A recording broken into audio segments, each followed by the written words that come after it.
All right. So we're going to do it this style.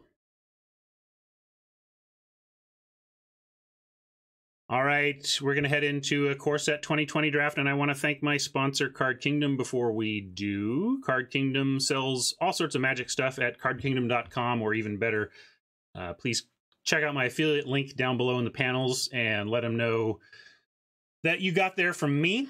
And if if you're ever thinking, oh man, I need to get something from Card Kingdom, thank you for that sub, Train. You're like, oh, it's not in the stream or anything, it's just a random Tuesday night and you need to order something from Card Kingdom. Remember, you can come to my affiliate link and click it from there, or maybe if you really like me and you use Card Kingdom a lot, put a bookmark in with my affiliate link, so every time you go to Card Kingdom they know that you're coming there from me. That would be great. Does Card Kingdom have content? They are building towards more content, I think. But, I mean, yes, they have content. It's just not in the typical form of, like, Channel Fireball. They do, you can sign up for newsletters and get articles that way. But in a sense, their stable of content creators like me represent the content that that CK provides. I thought it was you. Did somebody gift you a sub? Let me go back up. Maybe I did it wrong. Oh, Raptor. Yeah, Raptor gifted a sub. So you can thank Raptor there, Train. You're now a sub. Thank you, Raptor. Should Karn the Great Creator been banned in the treasure event? I haven't played it very much, and I haven't... but it feels like that could have been a ban. It's tough to find all the little things you should ban in a format like this. But that one seems pretty obvious. I don't know. I would be searching all of cards in Standard for the word artifact and then seeing what might be broken. I've only played it a couple times. I just actually used a mono red aggro deck that just was even aggroier with all the extra mana to spend. So I don't know. I think it's one of those events where it feels like you can play whatever you want and it's just your deck, but faster. And then if you... Yeah, Mayhem Devil seems like another great way to go in the format. But also, I think you can just play whatever you want and charge ahead. Anyway, let's get going here on this draft. Best of... I'll change my date info now so everybody knows what's up if they come in while we're drafting. This is going to be best of 3.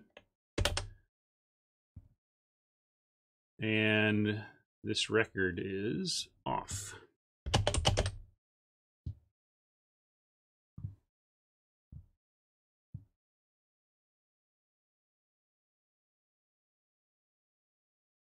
Yeah, Experimental Frenzy is great. I didn't even change my deck. I didn't cut land or anything. Train wants to know what the format is. We're talking about Ixalan. It's weird that they call it Ixalan. It's just kind of its location. It's not like Ixalan block constructed or anything. Anyway, you can play whatever deck you want. This is just a random net decked mono red aggro, or mono red deck. But basically, every player gets a treasure token on their upkeep.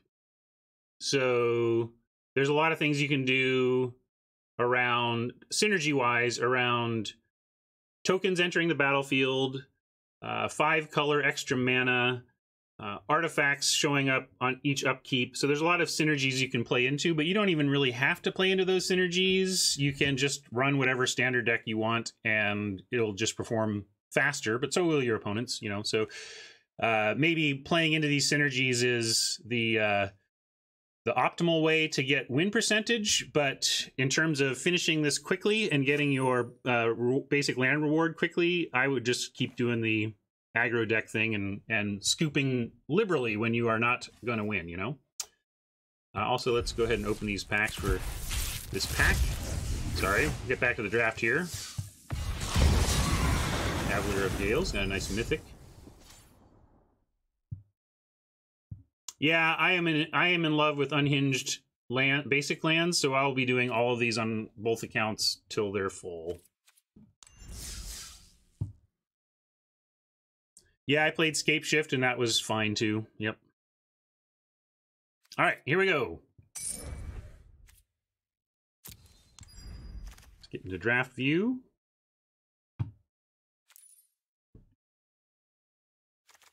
Scheming Symmetry for some gems versus Lich Trailblazer as really nice signpost uncommons to chase after, or just generically good black commons. I don't see anything else that even calls out. Forget. Are we supposed to be more or less aggressive with our rare drafting in best of 3? I'll look up Raptors graph.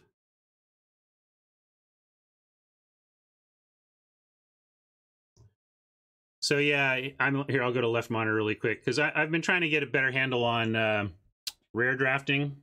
And here, let me go to let me do deck building. Oh no, I need to go left monitor. It won't show up. Maybe I'll just hide me. Anyway, or I can do it this way. Here we go. This is also too close. There we go. That's a little better. All right, now we're talking. So we are on traditional. So we're on the gold lines. And no, actually, we're supposed to be more aggressive, right? So on traditional, oh no, it needs to, yeah, it only needs to clear, like we're a 60% win rate in traditional, but we're best of 3. Where's that? Traditional? No, we're in traditional. It's just, and we're on rare, so that's down here. So it needs to be half-ish percent of win value before it's better to take the spell for your deck as opposed to a rare, excuse me, rare draft. All right, just trying to touch base with myself on that.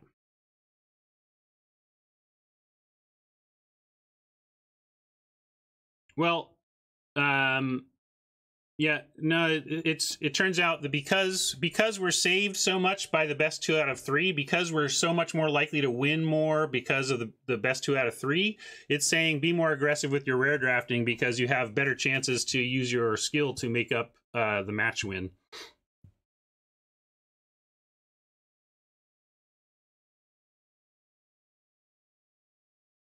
Yeah, I think so, Rocky. I think that's the basic nature, the basic thing there is that best 2 out of 3 gives us so much of a chance to leverage our skill advantage to find a match win that it's better to chase gems. But if you want, we don't have to. I just wanted to at least understand where, remind myself where we were on that. So I'm fine with one of these two. I kind of like the Trailblazer even more than the Lich, especially with these other black cards going. Like this could be just an interesting place to start. If you like that graph, you can thank Raptor. Raptor made that.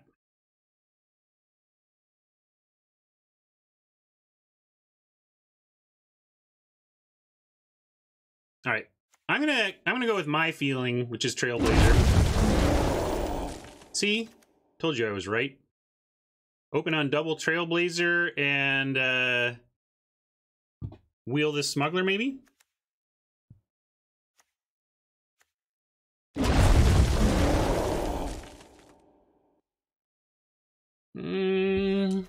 Here's a Thief, but I guess we just pick up a Shock here and be pretty happy about that.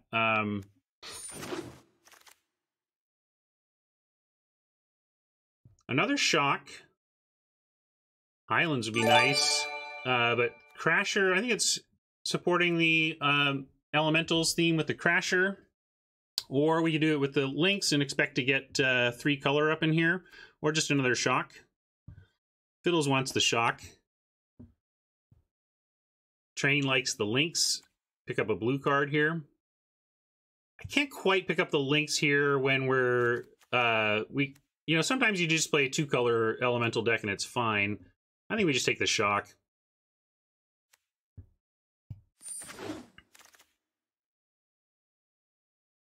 Now, though, I like the Wilds to start preparing for a possible 3-color excursion here. These are both fine. And this is best of 3, so we could take a sideboard type card, but Evolving Wilds is kind of perfect for when you're heading down Elemental path.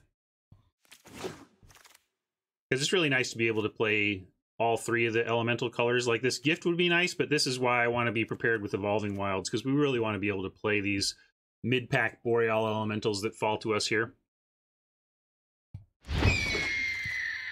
Calvados 36. I'm not into the Berserker. It's only super strong against white, which is kind of the weakest color in the format anyway, and it's a 1/1 when it's not your turn. I mean, I'm not generally been happy with 3/1s for 2 that are there the whole time. So yeah, Woodland Champ is possible, but the Claw is just another big elemental. You kind of get these, though. Yeah, I kind of like Champ. It's a really fine 2. We don't know, you know, right now it's just a bear, but I think we're going to take the good 2-drop and see about getting 6-drops later. I know this is on elemental, but I think we can get 6-drops later.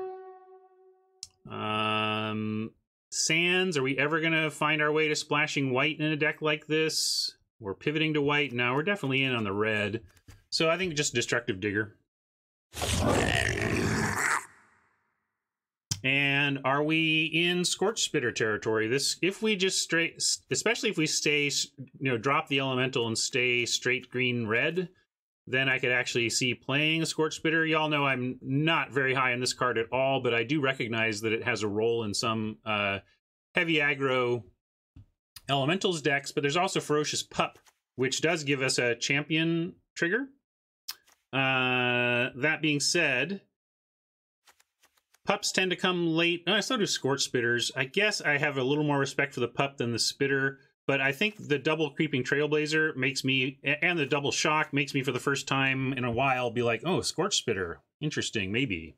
But I think we can try and get these really late, and we may as well take the Pup here.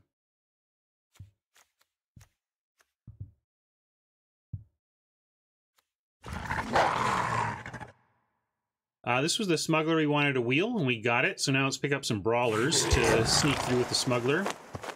Act is fine for the board in best of 3, but like I said, you can do a lot worse than a Prismite if you're 3-color elementals. I'm finding this to be acceptable to help your curve and your casting. It's not great, but I'll take it on the chance that we need to run it. What a gift here. Major gift. And look, we can have that Berserker if we want, but I still think we probably just want the Fire Elemental to stay on Elemental. Is the Berserker? Well, I guess it's best of 3. I'll take it because it's best of 3. We'll take it for the board. I don't think we want to main deck it, but it seems fair there. And Rift for the board too is nice. Yeah, the Berserker might come in. I put it in the board. In fact, if you want, we can put it in the main deck. I just think we'll probably cut it. Or we hope to cut it, but we can put it there now to remember that we have it. Well, we were looking to splash blue, not make it main. I don't know if we can actually play a Tempsis in this deck, but it's not a... we didn't take gems, pack 1, pick 1. And we're probably wheeling the Plummet. It would cost us a Barkhide Troll or a Netcaster Spider. This is another good 2-drop. I think there's a lot of decent picks for our deck here, but none of them hyper important. None of them worth more than the 20 gems here. Oh, and let me see. I've got my tracker. Okay, we also have 4 Tempsis, so we get, this is literally 20 gems. I'll put it in the, it was a Plains. Hard to splash green when you're on Creeping Trailblazer. Not impossible, but you really want this out early. I'm still thinking we're going to not play this and stick to our red-green guns. We could take Frost Links here. If the pack really pushes us into blue, we could figure out what to do about that.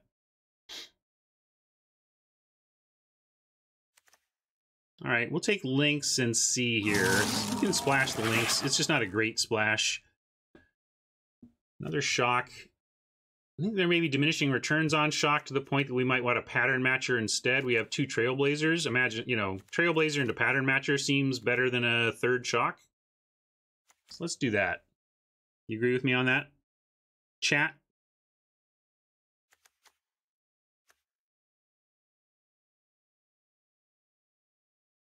Shock all day from some. You realize we have 2 shocks. Like, again, there's kind of diminishing returns on what you're going to be able to hit with shocks, but I mean, they're great. I just think Pattern Matcher, when we already have the Trailblazer hookup, is impossible to pass here for me. I'm going to take it. Saw that an uncommon red dragon and got excited, but it's the wrong one. If we had the 3/3 Treasure Maker, that works with Woodland Champ, for example. Season of Growth isn't really doing anything for us yet, but there's not much else going on here. Take Fire Elemental, probably get another one to support pattern matching there. This probably wheels, though, so if we can just wheel the Fire Elemental and take either Season of Growth, Feral Invocation, or Raptor.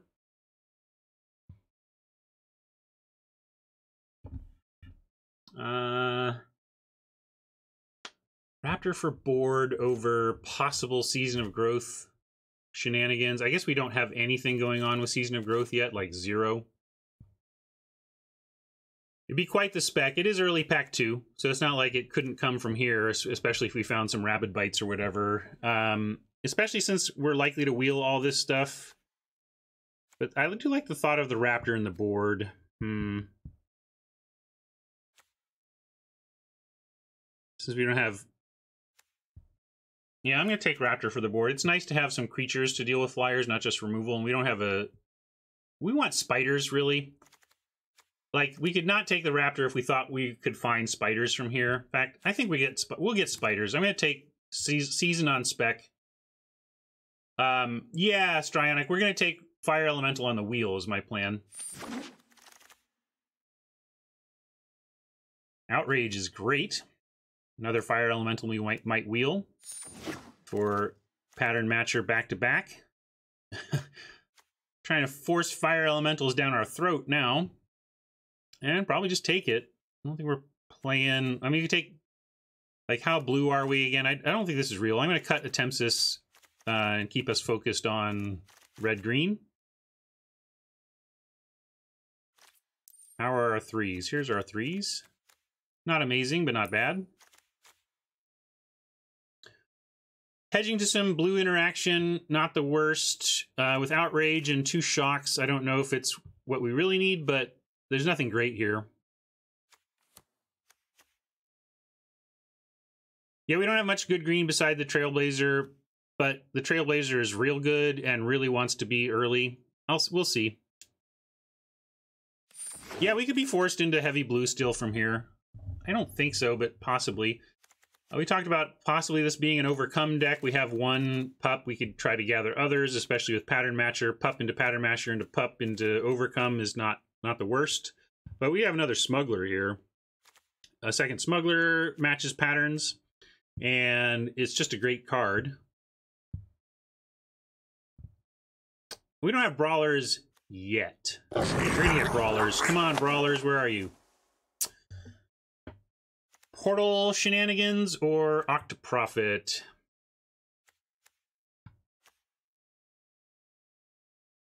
What are we portaling? Frostlinks. Ferocious Pup to build up a champ. Pattern Matcher to get everything, every double out of our deck. Portal has some upside, but not really with anything we're doing yet.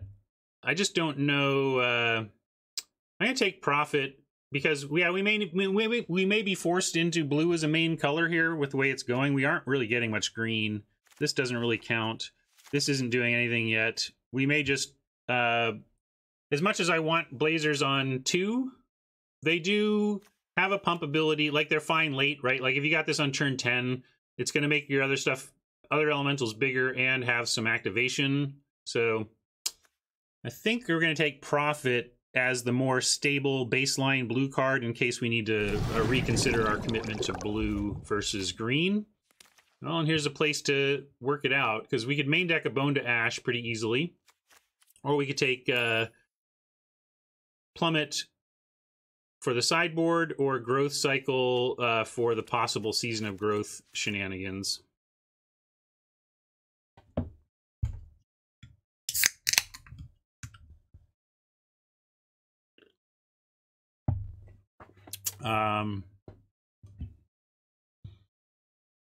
Yeah, Plummet we can bring in, even if the green is a splash, so let's take that.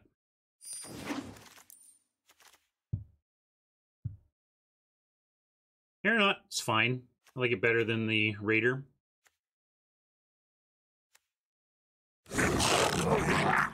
Really not finding the old elemental theme going here, but... And Healer of the Glade, again with Creeping Trailblazer, could be playable along with, you know, but the other question is, do you want, we can take Zephyr Charge as a sideboard.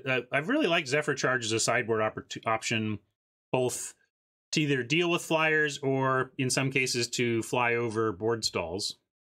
I think I like, yeah, it's a battle of the 3 mediocre cards. Yeah, Zephyr Charge and main deck plummets for the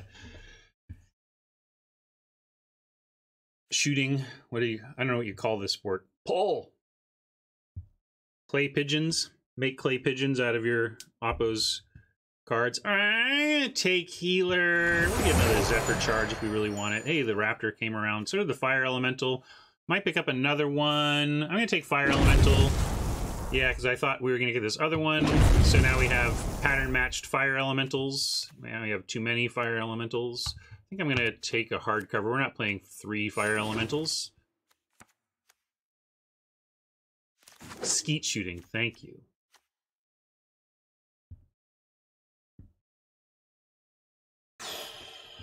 This is straight 20. We have 4 knights already, so we can take 20 gems. Or if we think it's worth it, we could take an Air Elemental or a Leafkin Druid if we want to solidify into green. I think if I took something here, it would be Air Elemental over Leafkin. I want the gems. But, alright, I'll take Air Elemental. Here we go. Ooh, no, look at that. What do we do now? Look at that. Drawn from Dreams kind of solidifies the blue. Or we can get triple Trailblazer. Wow. I guess since we can actually play this, we got to take that. But like ZY, as you said, this is nuts to have 3 of these.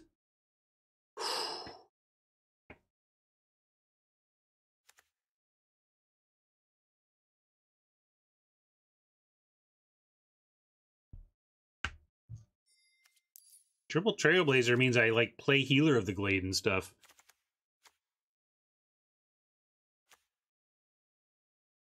Gotta try what, Strionic? I think you could make an argument. You gotta try Drawn from Dreams. You gotta try Triple Trailblazer. I think we gotta try them both.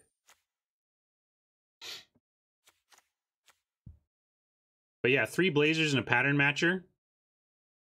I'm doing it! Can't stop me. We're gonna Rabid Bite.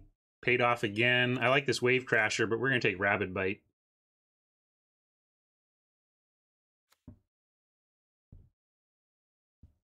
Now I kind of, although I kind of just threw away the Air Elemental pick here, unless we can take Thornwood Falls. Maybe that'll wheel for us. That'd be great. I'm gonna take Rabid Bite though. Wave Crasher is nice, but we're gonna take the Bite. And here we can take Card Draw. This could probably win some games in an aggressive deck, but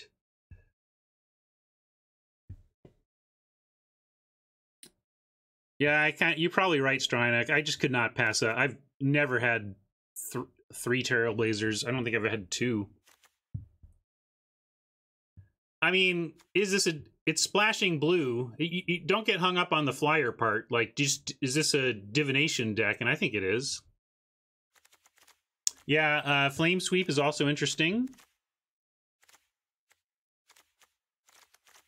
Pup. I can take or leave the pup. I think we try and wheel the pup. If we wheel the pup, we'll take it, but we're not going to take it here. I think it's Flame Sweep for the board or just the words. And I think I want to...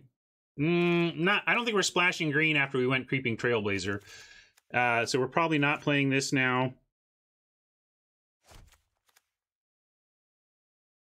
Yeah, I don't think Flame Sweep... We have Flame Sweep, it kills everything. Like, let's see, what we can get this big, I guess. Looking for creatures that don't die. Hey, here's one. I guess if we cast it on our turn, it doesn't kill this. But, like, you have to get into your 5-drops before Flame Sweep doesn't kill something of ours. I'm going to take the words.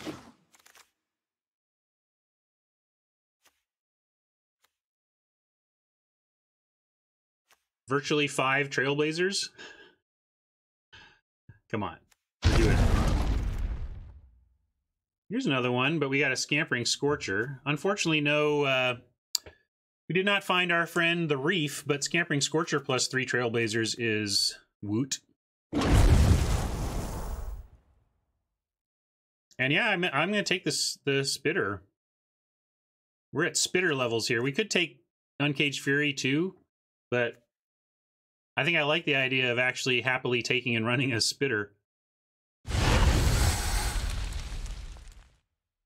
And another? Yes. Second Aeronaut gives us pattern matching on Aeronaut. Second Berserker gives us pattern matching on Berserker.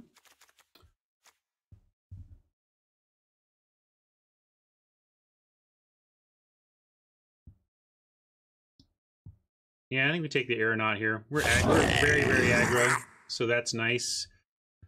Is it worth 1 bow for the board, or do you just want more Aeronauts? Let's see. Yeah, I think we can cut the blue, almost all of it, but we could consider still splashing for like, I don't think the Frost Lynx is quite splashable here, but we could consider card draw plus an elemental.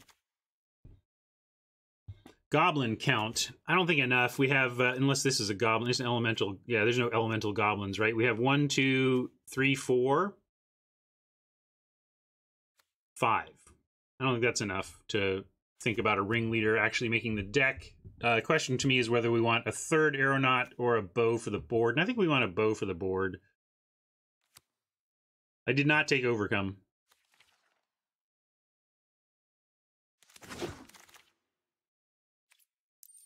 Triple Spitter or a Plummet, another Plummet for the board. We have 1. I'm just going to support our plan here. We're going to take Spitter and just dive in. Yeah, Lynx is an elemental, but yeah, maybe we're cutting all the blue. I just was saying if we were to splash, it would be for these 2. I'm not guaranteeing that we're going to do that.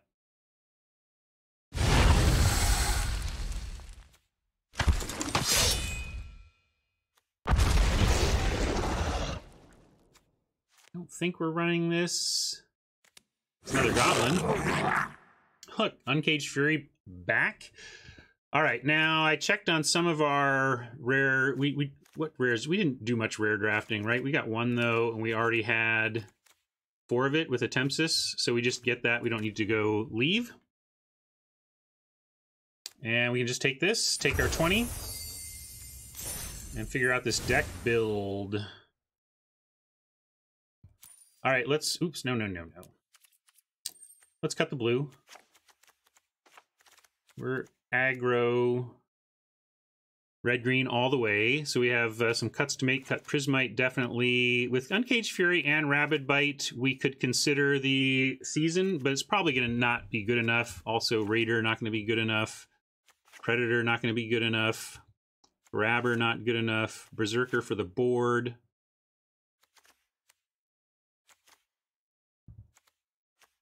Yeah, they do. I think Cuneo is on board with the Force Mono Red for good results, but 19-6, so creatures are a little more expendable here. Maybe a Digger can go. If we cut the Pup, kind of just want to cut Champ. Like, what are we doing with Champ here? Oh, Champ actually works with at least Scorcher.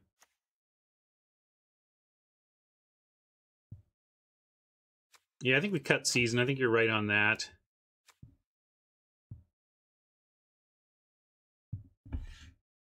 So this is 40. What does this look like? 18-5. Suggestion to bring in Rift. I think I'll save that for the board. Might bring that in. I have not tried forcing it, no.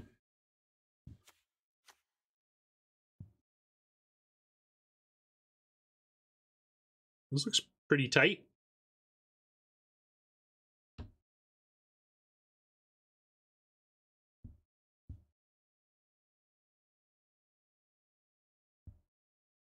Evolving Wilds, I still want to be able to cast these Trailblazers on 2 reliably, so I think I'm going to keep the Wilds.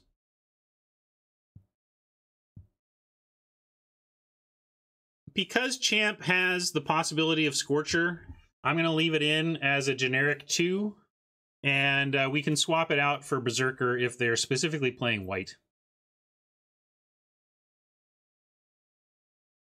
Yeah, we could run 16, it's true. We're capping out at Fire Elementals, and our mana is really good. With the Rugged Highlands and the Evolving Wilds, we're unlikely to be color screwed.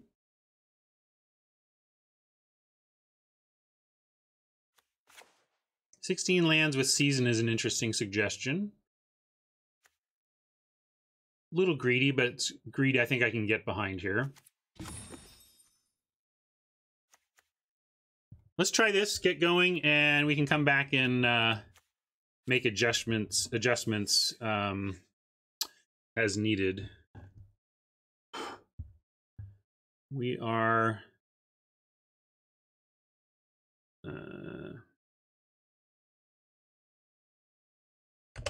creepy patterns.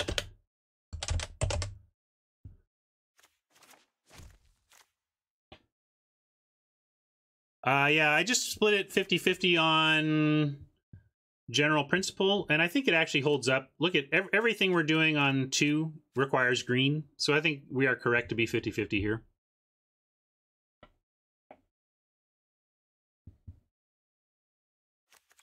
I think looking at 17 mana symbols versus 8 mana symbols is the wrong way to do a mana base. You really want to look at what you're trying to do early. And we're trying to do this early, so we want to split. Yeah, that pup would have been all right, but it should have. You say should have taken the what did we take instead? Is the question. I don't even remember that pick, but I'm sure we had great reasons for not taking a pup. All right, let's give this a shot though.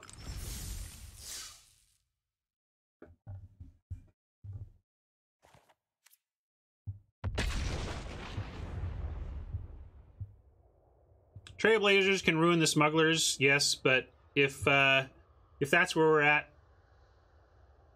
it's probably good for us.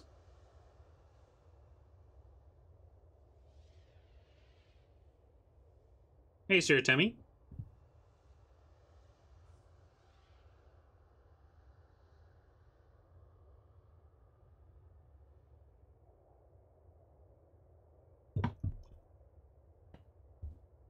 Norbert thinks we should have been blue-red. Certainly could have been. There's definitely some places there where we really could have pivoted between the two. I like where we're at. Maybe blue-red would have been better, though.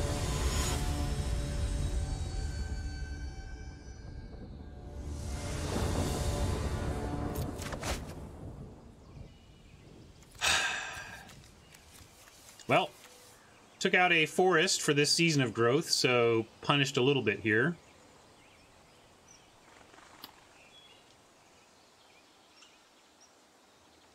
Can't really keep it, though. Alright, we can keep this. What are we tossing back? We could throw one of the shocks back, or even Dagger Sail as just mediocre. I kind of like send Dagger Sail and use Season of Growth and, you know, future cards to find our late game.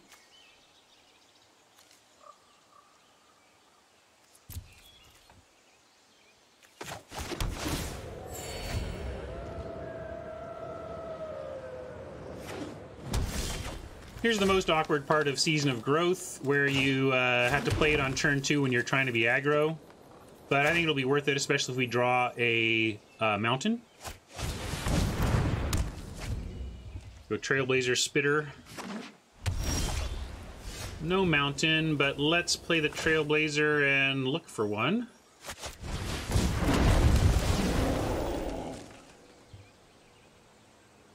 I'm gonna say that qualifies, since it gets us land and we can spitter at least. So I'm gonna keep it.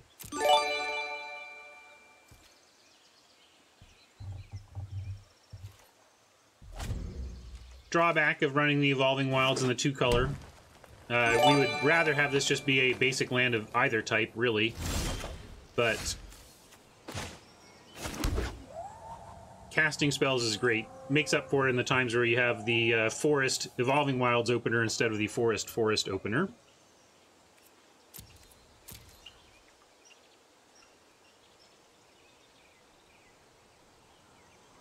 Yeah, we'll fetch after this attack.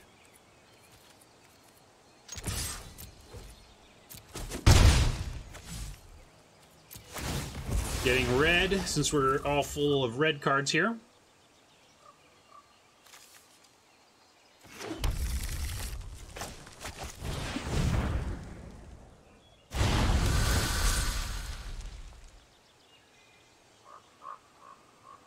Yeah, sure. Move in on this plan here. If they take out the Trailblazer, we're a little bit sad, but hopefully they don't. We can't reach out really and kill it with green-white. Well, I guess it's tapped, so they can assault it.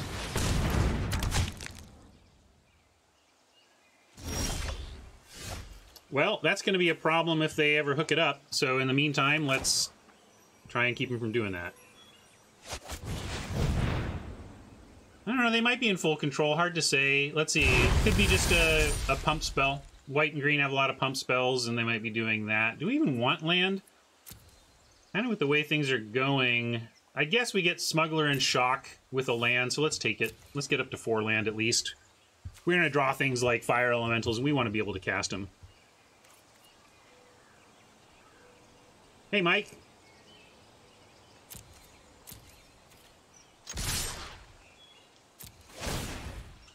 Yeah, pumping the Blazer, also good.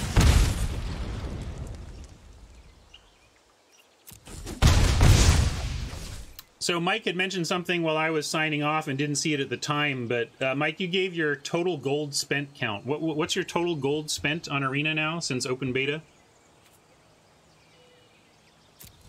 Yeah, we hope that they play a 2 toughness thing to bow up.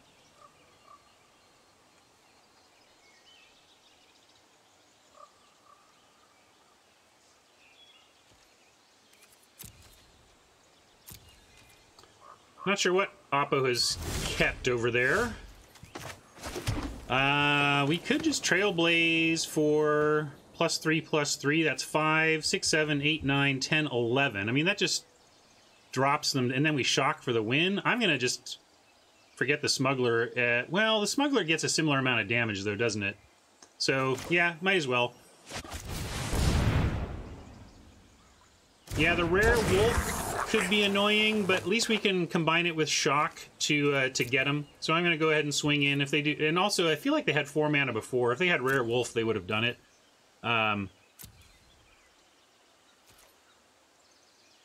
Yeah, that's crazy, Mike. Mike's played 500 limited events, and he's paid $0 because he juggles. How you say 7 accounts?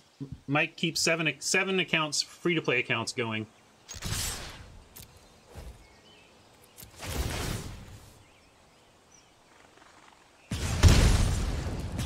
Exactly. If they have the wolf, we get to Shock it.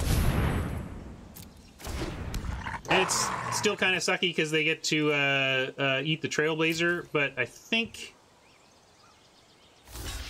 Really, Smuggler. Oh, thank you, Oppo. Thank you so much. Trailblazer was the block there. I guess they feel like they can't beat the Smuggler. I guess I understand that, but the Trailblazer is representing so much extra damage here. Hey, we ended up straight red-green elementals.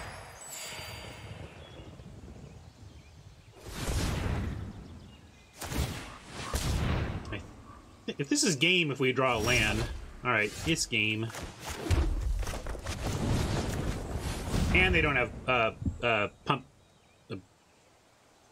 trick here, but if they have a trick, at least we suss it out. All right, and lifelink. So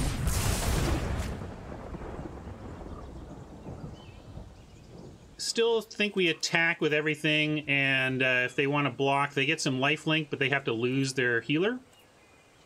No, we didn't bother with the blue splash, but I still think we swing out.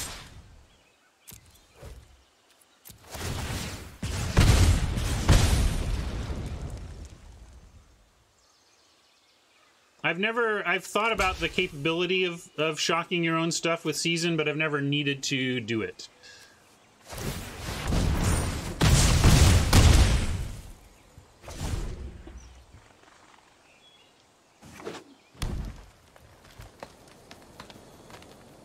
Yeah, not a pump win because of the lifelink, but should get us there. All right. Green, white with bows. Bows are annoying to us, that's for sure. We can bring in the Berserker, though. We talked about bringing out the Champ. We don't necessarily need to bring out the Champ. We could bring out something else if we wanted to. Pup or Pup. I guess we just want to keep leaning into that. Do this. Blue seems better than the green until you look at the triple Trailblazer. That's what we're really about here. I don't think it's correct to run a blue deck here, but we can take a look. After this, we can cut the Trailblazers and see what red-blue looks like. I'm happy to do that.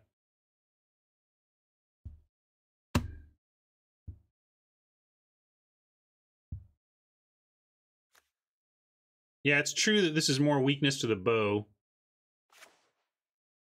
If we play 3 colors, well, let's just focus on trying this as a red-green affair for this game at least, and then we can go back and revisit the blue option. But for those of you wanting 3 colors, I just don't think we have the support. When you look at, we could try splashing the Trailblazers, I suppose. That's the one thing we could look at. Cut everything but like 3 Trailblazers and the Rabid Bite, and just try splashing the green.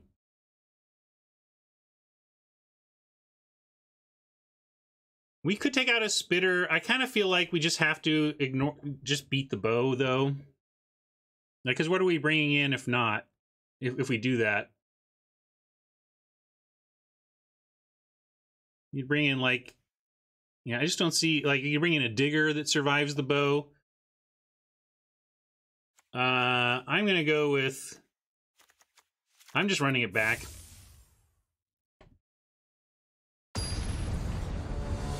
Spitter for Digger may be correct, but I'm moving in on... We're just going to try to make the aggro work here.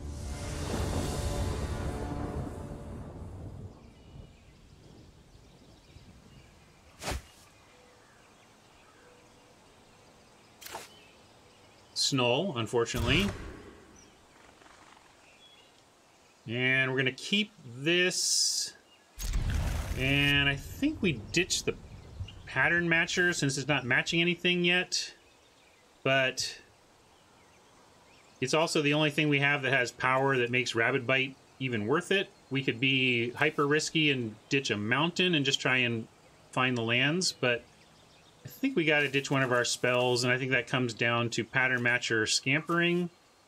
Can't give up removal, so I'm going to give up the pattern matcher here. Although, the thing is, if we draw something to find with it, it's really something that helps make up for having mulliganed. And this isn't really doing much. Oppo is going first. There's that as well. Adam wants to be, yeah, tossing a forest or a mountain. If we toss a forest or a mountain, we should toss a forest.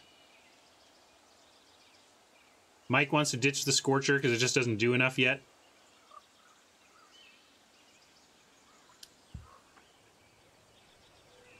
It's really harsh to throw away a Scampering Scorcher, but it has no combo yet, so I can't go down to 2 lands here. I think I'm with Mike and the Scorcher Tossers.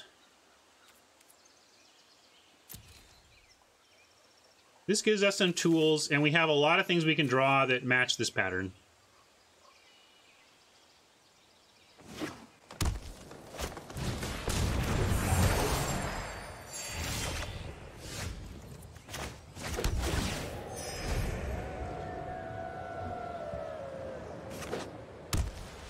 I'm with you, Winner. Artemis Winner thinks it's a better best of 3 format, and I agree. There's all that protection stuff kind of does that to the format. We'll have Shock ready here and hope with all of our hearts and bones and minds and souls that we draw one of our 2-drop elemental. We want a Trailblazer off the top, please. Although this kind of makes our Trailblazer worse to draw, still I'd take it.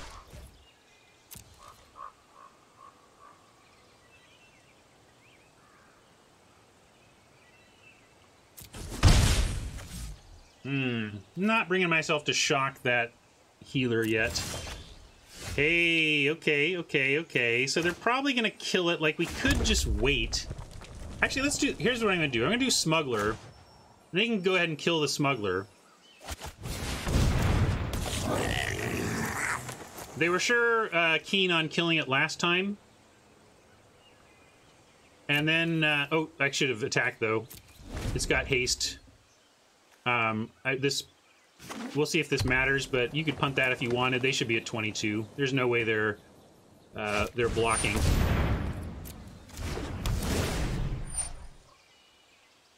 Wow, they are not going for the kill. I guess if they don't have land, they really need to get their mana built up, so that's fair. All right, we could pattern match and get our other smuggler. We do have 2 smugglers, so that at least gives us something to do here that doesn't expose our Trailblazer to the Vial. But we also could just hold it all up. I think we pattern match with the smuggler. That's fine.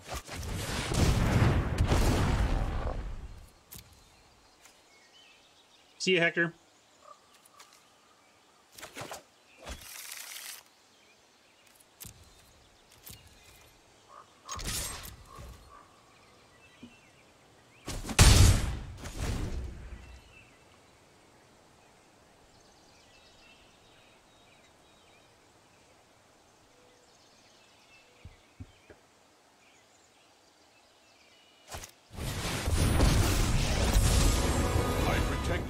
Who cannot protect I think we can take care of a Johnny. Probably going to make a cat here, which we can shock and then pretty successfully attack from here. By your side. Shock Smuggler gets it done.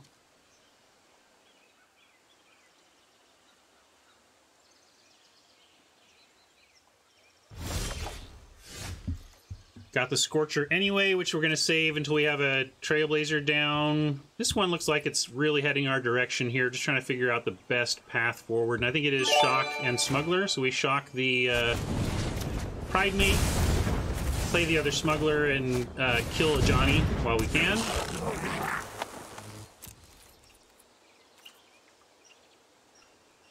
And we can't go to face with anything or a Johnny could survive, so we got to send it all.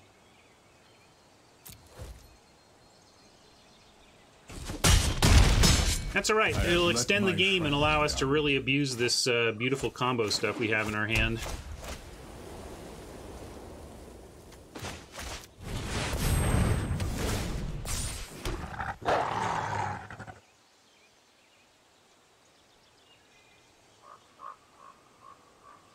See if fiddles.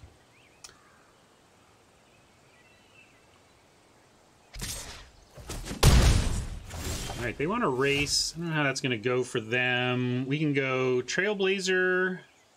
We don't have a Rabid Bite target at this point.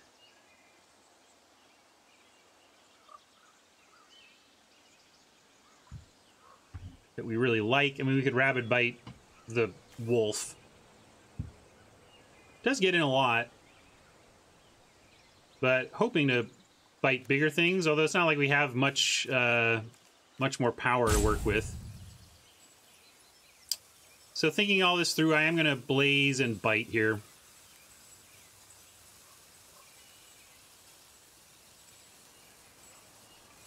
Attack all, then Scorcher, then Trailblazer for a surprise. Well, Scorcher's got... gives them all haste. So let's go... I'm going to do Trailblazer Rabid Bite. We're in round 1 here, but I like our chances in this game. I think we have great card quality and a good plan.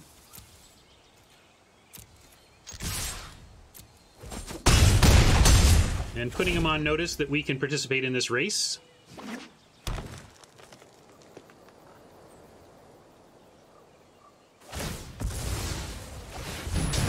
Yeah, okay, they figured that out. So it goes. Let's go aeronaut, find other aeronaut then.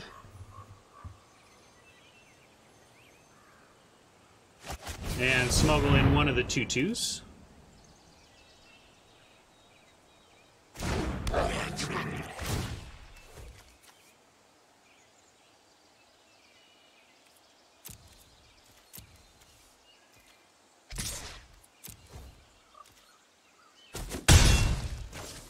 Smuggleception here. All right, these aeronauts are going to be important for winning this race, it looks like. We'll go get another one.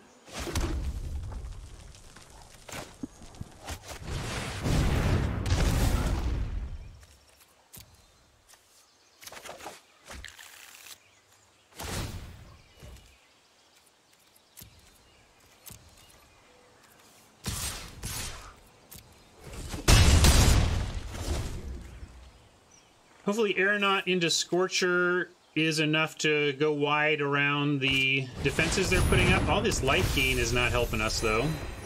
Tell ya. I'm gonna take this for now. Ooh, Outrage.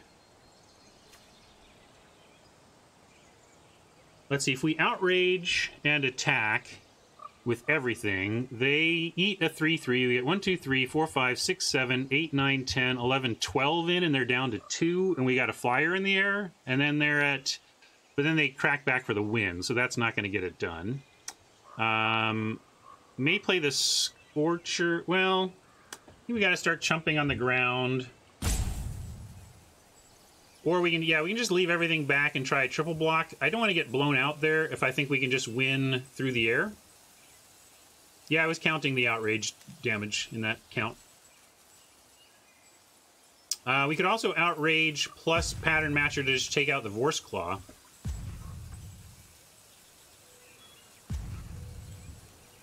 Well, I'm expecting them to block.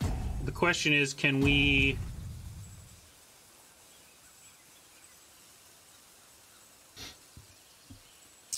Yeah, that's true. We can kill healer, and then they're forced. They're at 12. 1, 2, 3, 4, 5, 6, 7, 8, 9, 10, 11. Yeah, that does force the block. Okay, I like that play.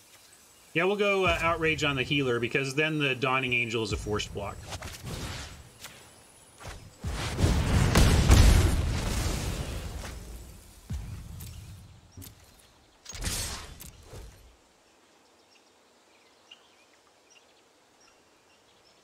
Now, if they have a combat trick to save the Dawning Angel, like if they have the Might of the Masses, they could actually just flip this on us and win. But I like forcing the block here. They have to have Might of the Masses or we're in decent shape. Yeah, pump. It's true. We've taken a risky line. Maybe there was a safer line. Yeah, looks like they got us. That line, probably not right then. Probably a little too risky. Yeah, because the Scorcher play just gives us infinite chumps, and then we can try and win through the air. So. But I think that was a mistake. I think that was too aggro. But again, time was running down. I couldn't tank for 5 minutes like it was Magic Online. Had to come up with a line and go with it. So we went with a risky one and got punished. We talked about... I don't think I want to try and switch to blue in a minute and a half here. We you know...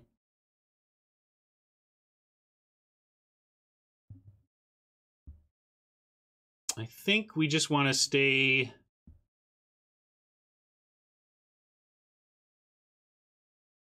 red-green for now. Plummet. Yeah, they are showing some flyers. That's fair. The white flyer was significant. Let's bring that in. Good call. I like plummet, and maybe we just take out the champ for the plummet. Yeah, they had white, but they also showed a bow. We were a little nervous about putting something so vulnerable to the bow. I also don't think we need Rift. It's not like... I think we're getting wide and flying enough that I think we just can overwhelm. We don't need Rift. We could take out Fury for it. Let's try that. Fury's kind of a win card anyway. I do want to try it. I think this is a reasonable...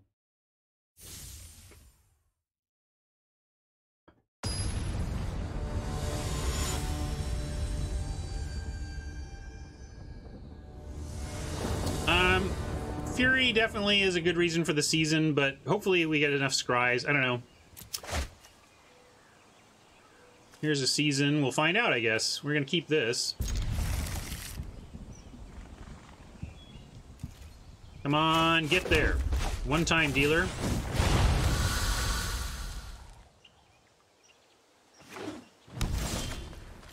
All right. Land is nice.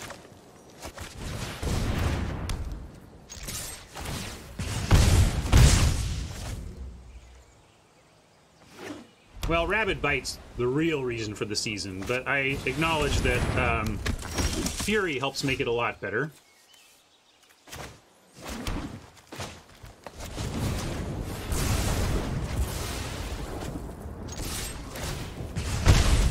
Pretty obvious shock there. We want to keep attacking with the Spitter. We have Aeronaut next turn.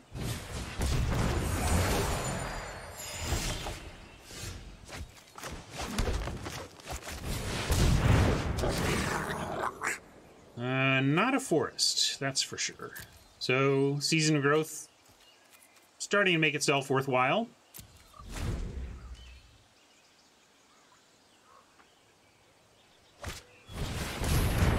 Ah, there's the nasty bow. We hates it.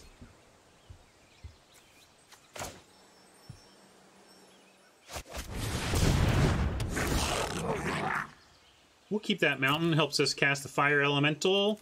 And I could attack suiciding the Spitter in, but we actually threaten to eat the healer if they want to attack to kill the Spitter. So let's make them at least commit the healer to it. We might even not want to block. Let's see what they do here. Okay, that's good in the sense that they don't have extra mana. So if they put the bow on and leave up only green, then yeah, see, they didn't even want to do it. All right. Right, Rocky, it's not bad at all. But we're gonna go for big flyers. And elemental on the ground.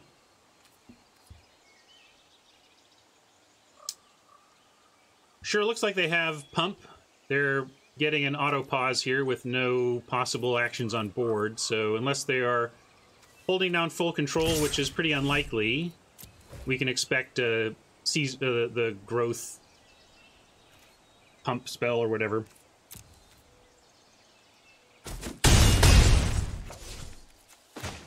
And I think what we'll see here is them holding back the healer and planning to eat the fire elemental through pump spells. God's willing, good call. Could absolutely be God's willing. Should keep that in mind. If it was plummet, they surely would have used it on one of those aeronauts. But God's willing is something to keep in mind. All right. Apparently whatever it was not good enough for that board.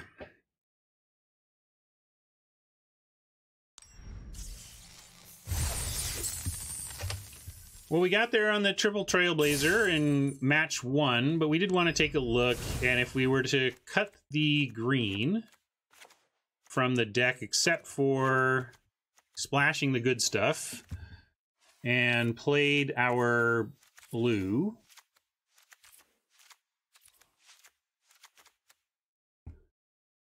we could also just cut these.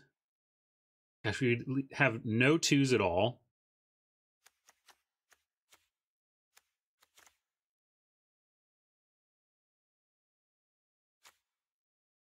Got a fire elemental in this deck, in this build.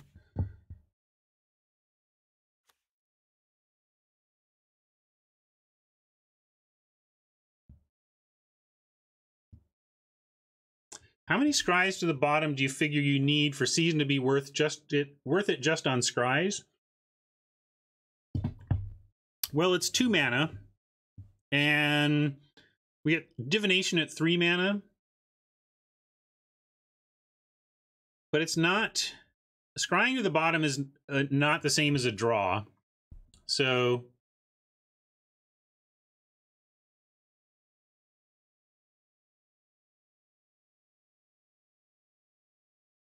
Yeah, I would say it probably 4, like maybe 2 to the bottom is because 1 to the bottom is great card quality, but it's still a card you missed drawing. You know, yeah, you put the land on the bottom, but that's still a land you didn't draw and put in play. Hey, Oni. Sorry for ghosting your text. I've been gone all weekend and haven't really had a chance to breathe. But I'll say I've also not spoken to Marshall much, so. No real progress there at the moment. We are also only looking at what a blue build looks like here.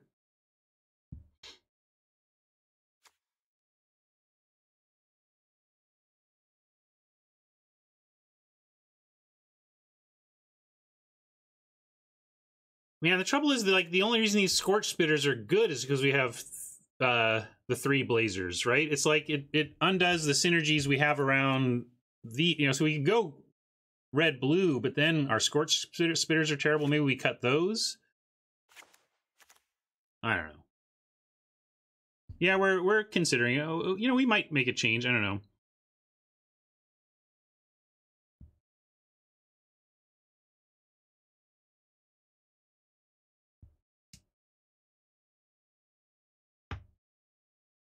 How good is Tempest?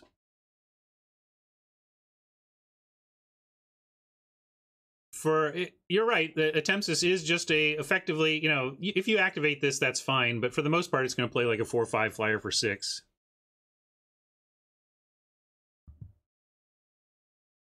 Yeah, I think I'm going to stick to aggro mainly because I think we want to play these anyway, but then we're not playing these on 2, so the red-blue deck has really no action on 2. And I don't want to be, I don't want to do the, well, if we lose, we change it, because losses and wins don't actually necessarily say the right things about the actual strength of your deck. But I think we keep going just because I think it's the best place to go. So yeah, I'm gonna stick with it.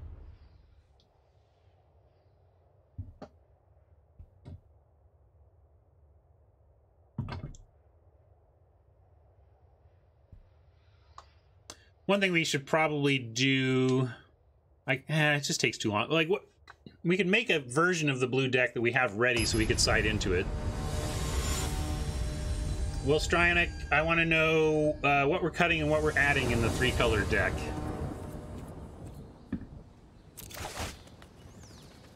Woof. This is why I play Evolving Wilds in the 2-color deck. Would love for one of these to be an Evolving Wilds here. Can we throw this back even? I think we got to take a chance on some red and keep this. Keep it. Risky, but we're keeping. See if we get punished. We have a play on 3 no matter what if we find any land, which is part of it. Season of Growth is a decent 2. How about an untapped land for the pup?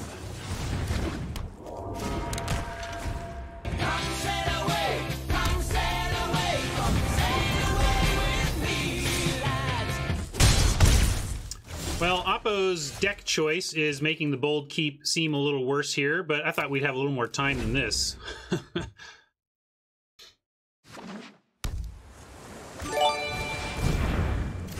Yeah, curving out 1, 2, 3 with haste creatures is not great for us.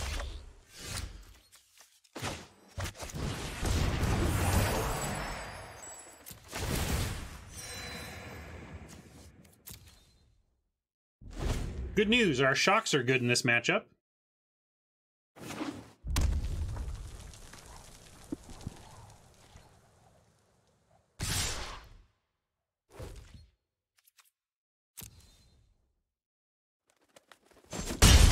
Come on, mountain off the top and we have some action. Well, we're gonna double scry, we hope. Bone to ash here and we just are totally dead. It looks like that might be what they're holding up, but we gotta try. Why no block on Smuggler? Because we have a 1-2. And we're trying to get a creeping Trailblazer to make it a 2-2.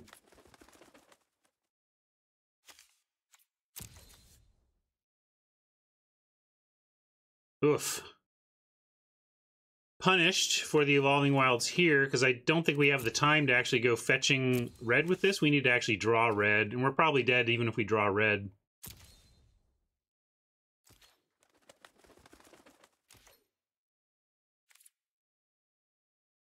And we're not blocking. Now we're going to just threaten to block with a wolf, so we'll send this in.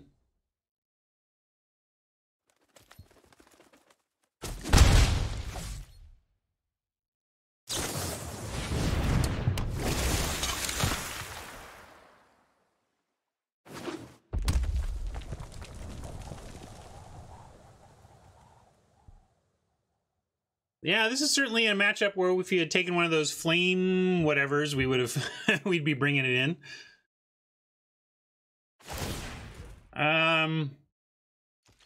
The full body of evidence suggests that you're wrong, Robert.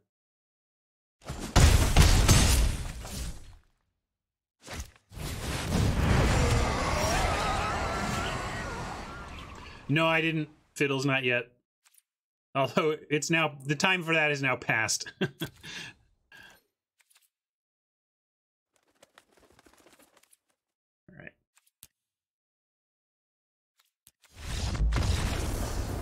right. We lost that one on the risky mulligan, risky keep that didn't pan out. I took my chances. We find a mountain in the first couple turns there. I think we put up a great fight.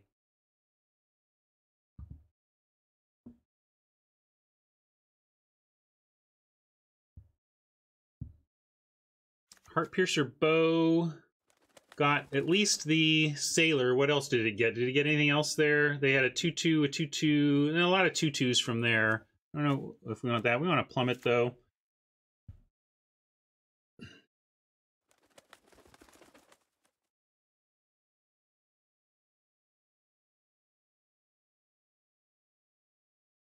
My highest rank? I really don't even know. I think I've hit whatever's above gold, but I pay so little attention to it that I don't even know. Fire elementals are a little bit slow. We could bring in what though? What are we doing about that? Grabbing birds, trying the bow.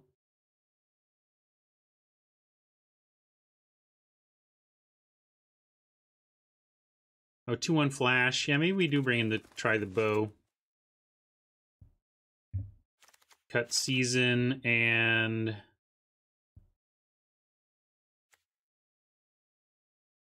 one elemental. I know that destroys the match, but it's okay.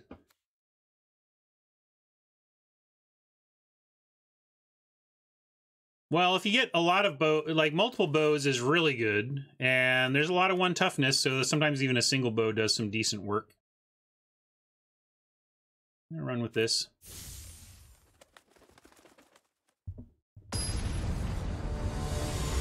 I played a 5-bow deck this weekend. I showed it to people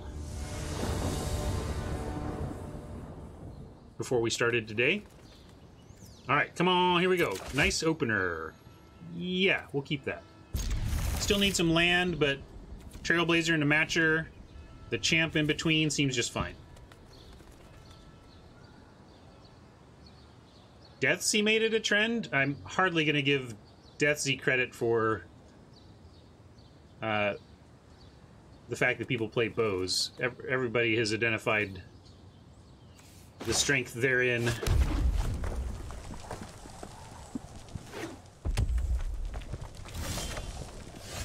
You're late, Highlands. You were supposed to be our turn 1 play. However, we get to go I'm actually gonna... We don't have any elementals yet. Let's throw out a champ. Maybe they'll use the shock on a champ instead of our sweet Trailblazer. Indeed.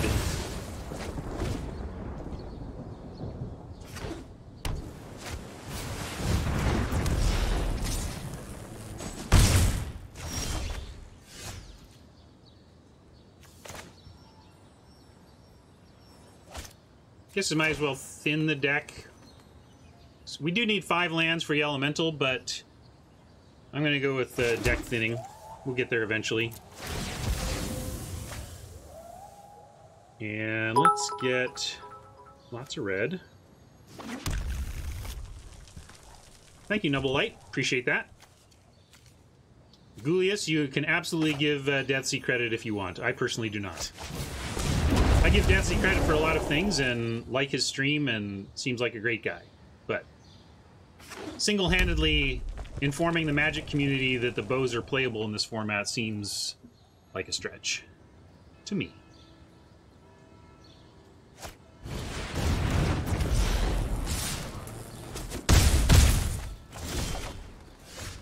Alright.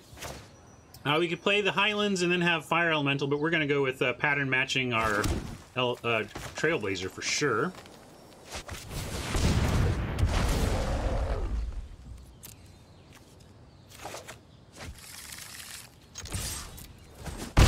Quite a bit behind on this race and could use a little more removal.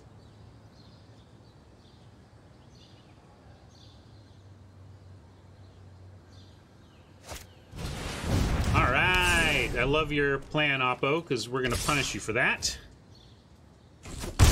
Although they got us pretty low, so it might still work out, but we'll go Highlands, and then we get Trailblazer and a 4-drop if we find one next turn. But we definitely need to Outrage here. Gain a little life back. Punish the Aura. Or at least try. I mean, they may have Unsummon, but that's not bad for us either. With the haste, it's not great, but it's not bad. Oh, they do have Unsummon.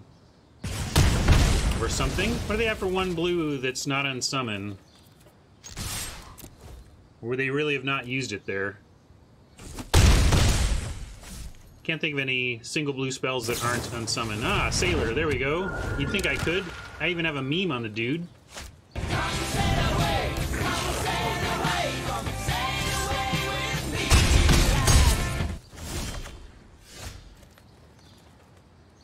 Okay.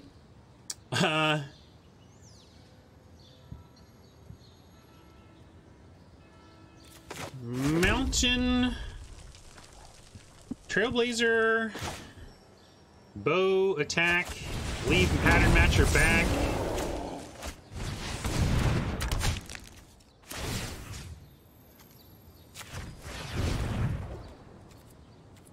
Actually, we can leave Trailblazer back, and it does basically the same thing. And we are racing here. We can't beat removal, but we have to try this.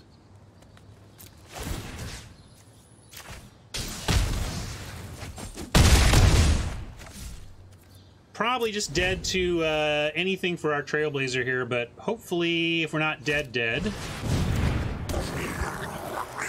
Yeah, we're dead. Darn it. Good deck, Oppo. I mean, you just gotta tip your cap to a hyper aggro red-blue deck like that. That just beat us.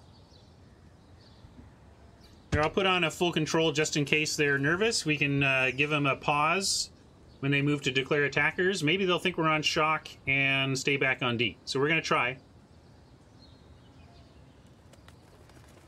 One reason I don't sing along with the memes, Dionysus, is that I don't actually hear them. If I set up my Streamlabs so that I could hear the memes, you all would double hear them.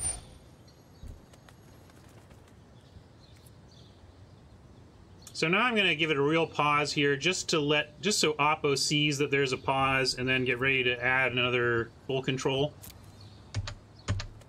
We're just desperate that this full control trick convinces them not to attack with both. But no.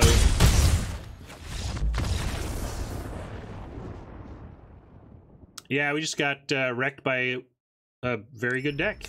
What can you do about that?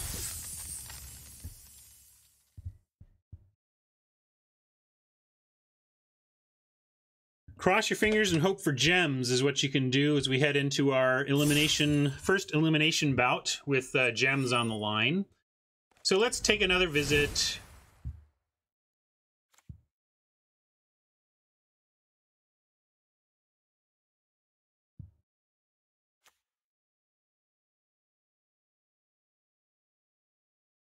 This blue idea, I don't know about it.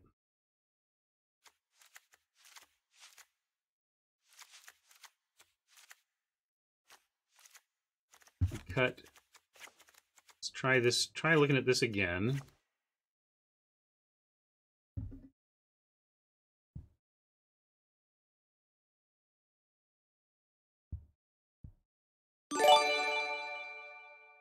Why, Rolluck? I mean, I've had this debate, and I think Evolving Wilds is playable in the two-color deck because mana consistency is that important. Just because, yes, sometimes it comes up at the wrong time or whatever, but there are mulligans that I've been able to dodge because I had an Evolving Wilds in the opener, you know?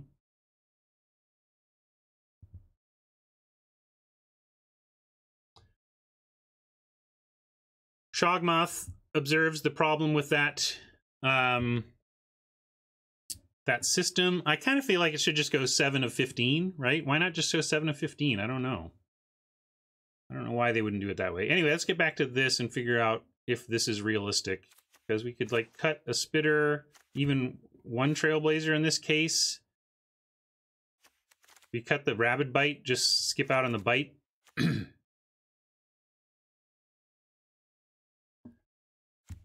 We have to run a bird grab. Why is the bird grabber in here in this one? Did I?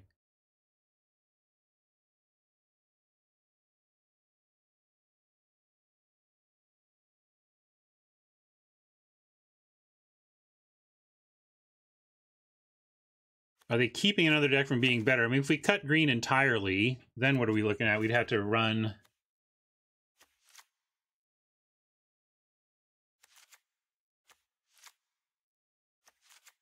I mean, we have the cards. We have the cards to just not play green, but it doesn't necessarily feel like it's the right choice. The Trailblazers being 2-drops are pretty huge for me here. I mean, I think one thing we could do is say, we'll, in the cases where we face some flying, we can splash. We can bring in the Elemental Splash. But I just don't see it. I think. Every time I try to build a blue deck, it feels wrong.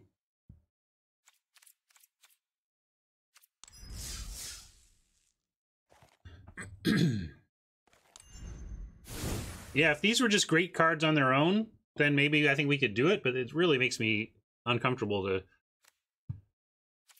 try to go blue. I think we just keep in mind that if we feel it's truly necessary that Plummet isn't enough, we can bring in an Elemental as well.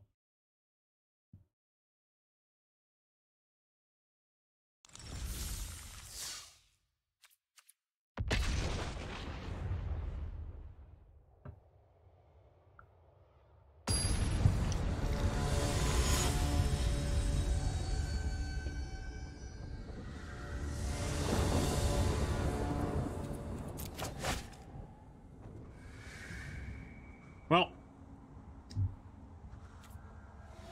no Trailblazer yet, but we'll keep this and hope we find one.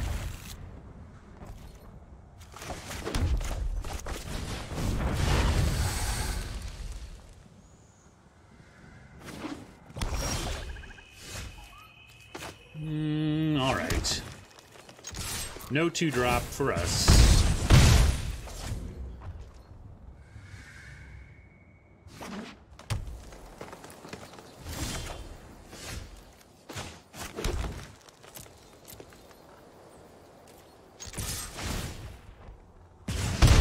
Pretty bad to not play anything on 2 or 3 in this deck, but we have a pretty decent 4+ plan, at least. And at least they're not doing anything on 2. Fully expect a 3, though, yeah. It's only so much you can get away with on that front. Let's see how many creatures they get. 1 creature.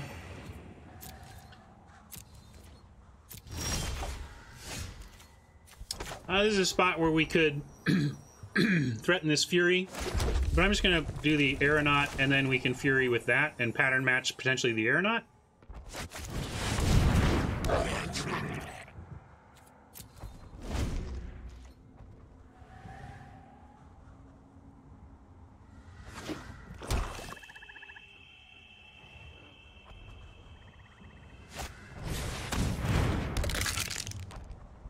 It's a little bit annoying, but... Oh, it looks like they're going to murder the Aeronaut. That would be really annoying.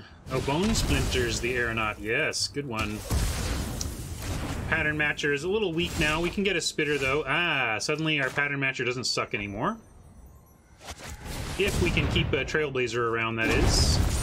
And I do like that we get to attack with the Spitter again.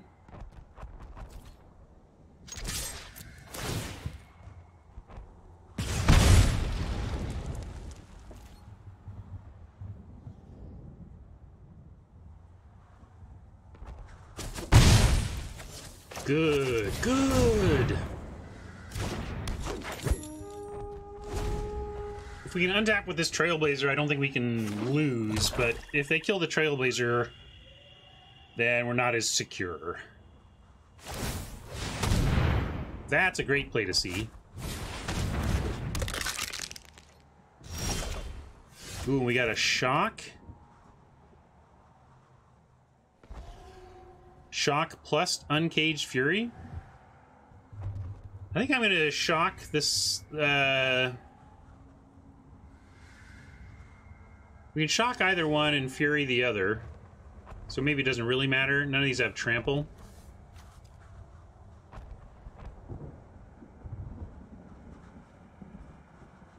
We can also threaten to pump this into a 4/4. We Shock the Vulture, then they're going to put Spitter on Skeleton on Spitter. We have to decide if we want to do anything about that. Match and send Champ is also an interesting play. Yeah, I don't think I want to use Fury here, but that makes me not want to use Shock, which makes me want to do Pattern Matcher. So I'm kind of with Rocky on this one.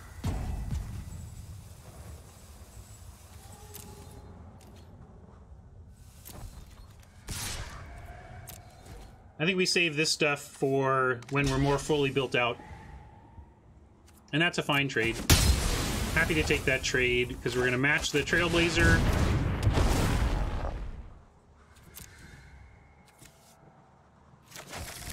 And then next turn,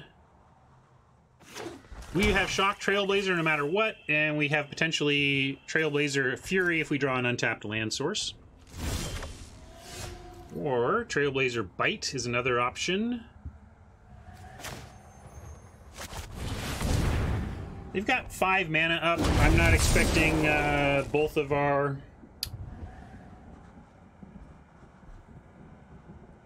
Trailblazers to survive here. Why did we trade there? Or why did they trade there? We didn't really have anything that was going to make this more than a bear, so I was happy to trade their bear for the Vulture and then clear the way for all this action here. In fact, we go... I think we just Shock here. Although Bite actually uses mana most. But we can attack first and see what they do. Why did Oppo trade? Yeah, I don't know. Maybe they're just feeling like we're aggro and they need to trade off for every creature they can.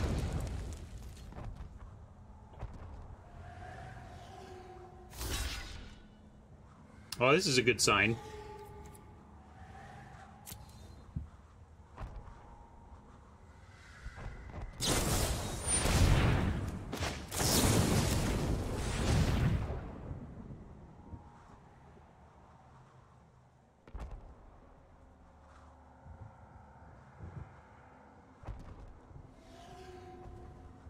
This could cause a scoop if they don't have another reaction here.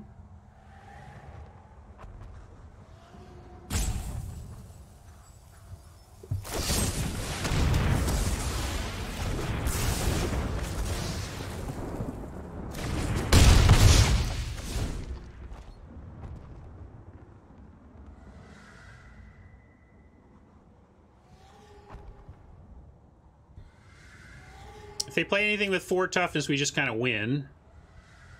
Unless it also kills something.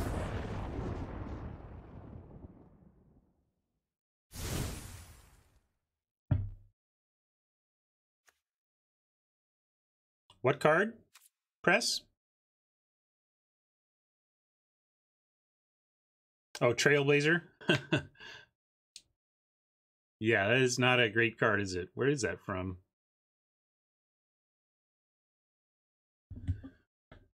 Let's see, we saw black-green. So black-green tends to be attrition go long.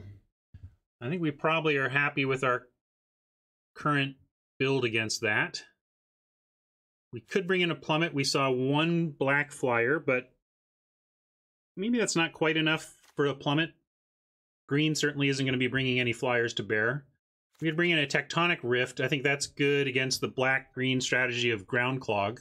If we brought in one of these, yeah, I could cut an elemental again. I kind of like that cut.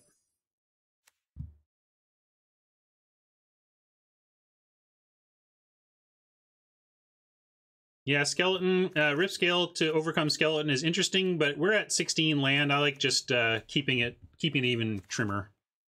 Let's do this. Ice Age rare that could now be an underpowered common. Oh, old Magic. I always say it's a testament to the brilliance of Magic's core design that it survived its first 5 to 10 years of card design. We'll keep this. It kind of goes nowhere, and we could flood out, but I think we got to keep this.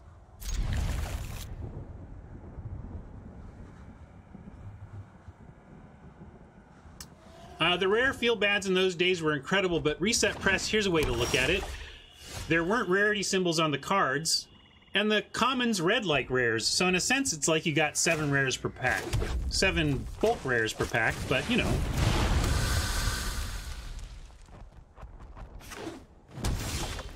If what you want out of your Magic is complex words on cards, old school Magic has you covered.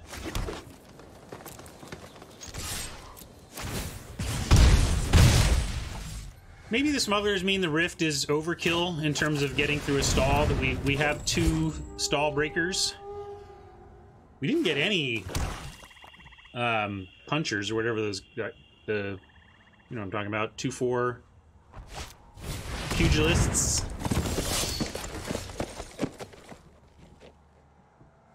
Well, we can't fight that to any meaningful level, but we can smuggle. We'll smuggle the small one in. Same amount of damage. Brawler, thank you. I can't remember a card name to save my life.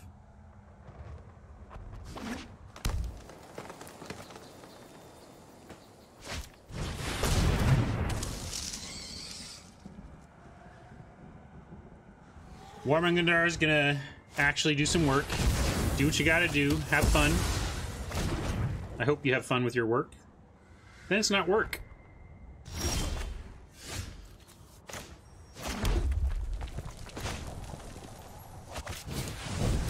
Well, we hope they don't have any sweepers or anything. We're just going to keep going wide and try to get there eventually on Rift. Pretty sad that we can't find our way through a 3/3 with no rules text. But here we are.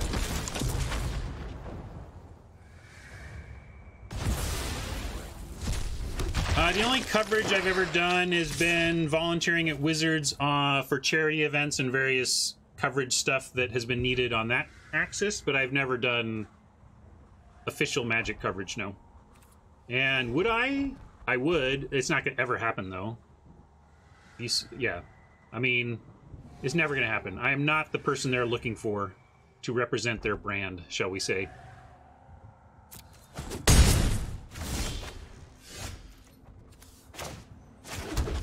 Outrage. What does that do for us? It allows us to kind of attack for an offer of a trade. I don't think we want to do that. So we're going to just keep Outrage up. Maybe they try something and we can get them, but not looking great here. Sure would like a fire elemental over this tectonic rift, I'll say that much.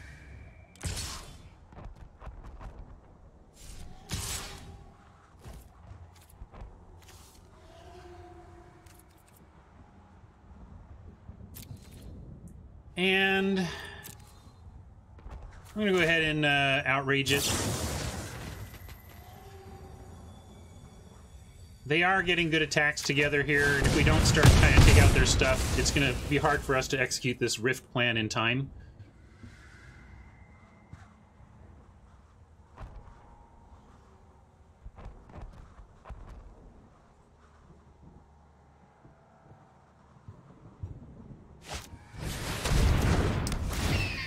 Yeah, it's not my status as a streamer that makes me think I'm not what they want. Let me say that.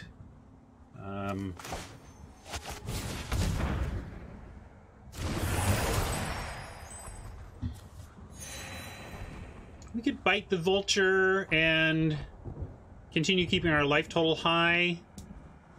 It's not biting anything else right now. Then we get pretty stable as we build out a board for Rift. The only regret would be if we did find some bigger creatures and then they played a bigger creature and we wanted to bite the bigger creature.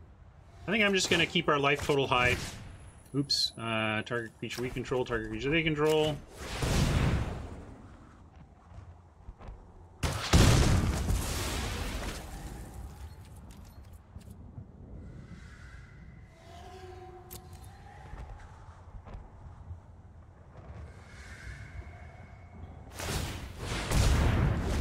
Right now we're dealing 7 damage off of an attack. And we kind of just want to increase that to 16 and then win. That's kind of plan A here, is that we go wide enough. There we go, just what the Tectonic Rift ordered. Still don't want to trade for the zombie, though. Maybe we do. Now, 1, 2, 3, 4, 5, 6, 7, 8, 9, 10, 11, 12 off the Rift right now. So I'm going to say no attacks. We're at 17. Let's keep going wide and continue with plan A here.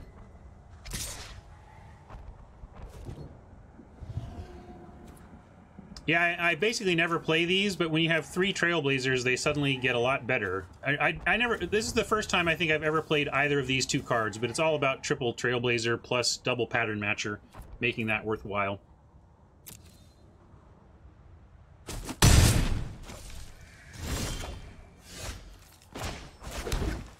Now we can hopefully hold him back even from attacking. Yeah, we can prevent Gorgos. If we attack, we get 1, 2, 3, 4, so it's a 6/6 attacker, but then they just are going to chump with the skeleton. I mean, we could make him chump with the skeleton. I guess that keeps them tied up. Might as well do that, right? They're, if they block with the zombie, we get to...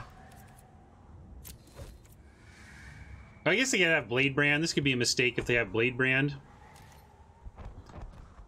I mean, they had to have just drawn it, which is one reason to be okay with this. But if they have Blade Brand, that's really too bad for us. And I should think about that in the future, because I'm not sure we want to risk the Blade Brand play, since this is so essential to the Tectonic Rift plan working. I mean, I did get lucky, but to be fair, they had 23 cards. Even if they have like 2 Blade Brands, it was 1 in 12 for them to find one, because their hand was fully known last turn.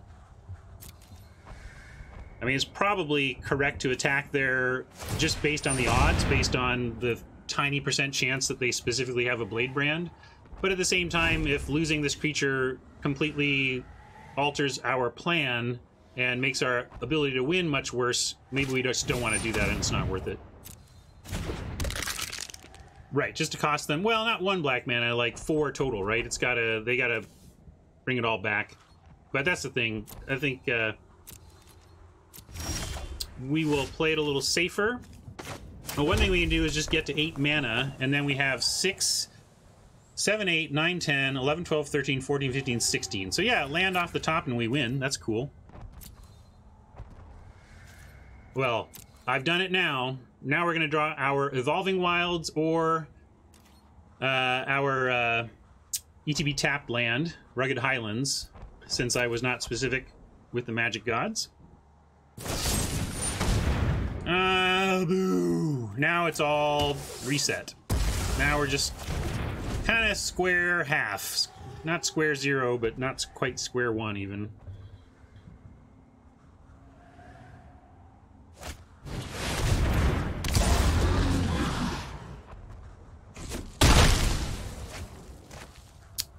Plan A is shattered into a million pieces, and we're probably gonna lose. How does that feel? In fact, I think we gotta do this now. Plan A is so dead. We've gotta take any one-for-one offered.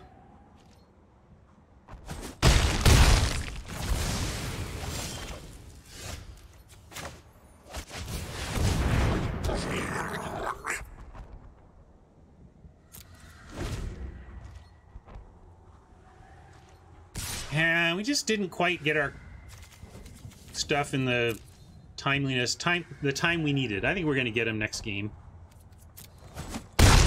But looks like this one is out of our reach.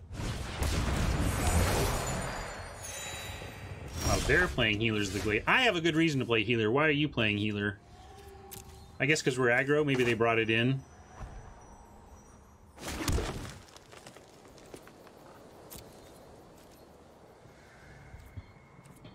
Double counters is usually pretty good against red-green, because you just get it that none of the removal in their deck even... The biggest non-lethal attack we had was for getting him to, like, 8 or so, and then I just don't think we had him. So, I didn't mention it. I was thinking about the worth of a non-lethal, but we just didn't have him on the way back, so... Or to 4. It's still then we just can't get there from there, I don't think. Also, they'd shown nothing. I mean, keep in mind, we knew their entire hand. Their hand got down to Sanitarium Skeleton. So the fact that in like 3 turns from having nothing in hand, they drew all of the tools to completely blow us out is kind of unlikely and should really be considered when you're thinking about the post results should-haves, could-haves, you know?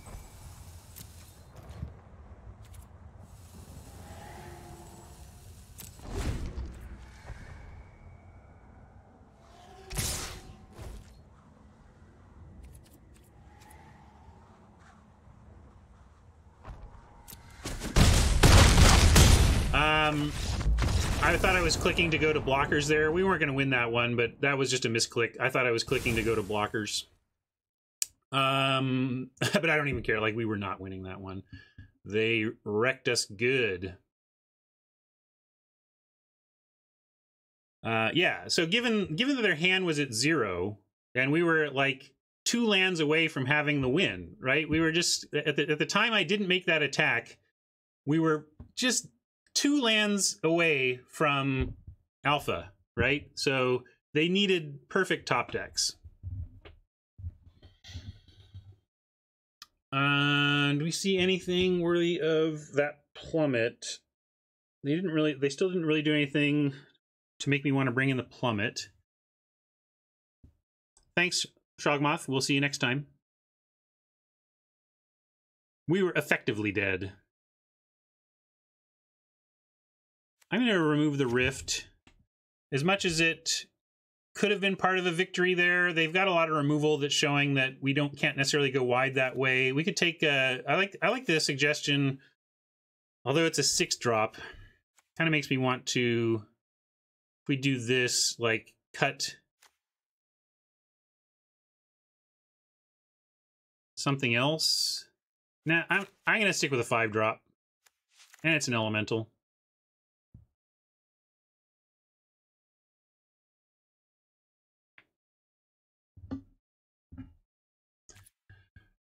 Man, you're going to be hard-pressed to convince me that doing anything other than what we did was correct, given that we were a couple draws away from victory and opponent had 0 unknown cards in hand.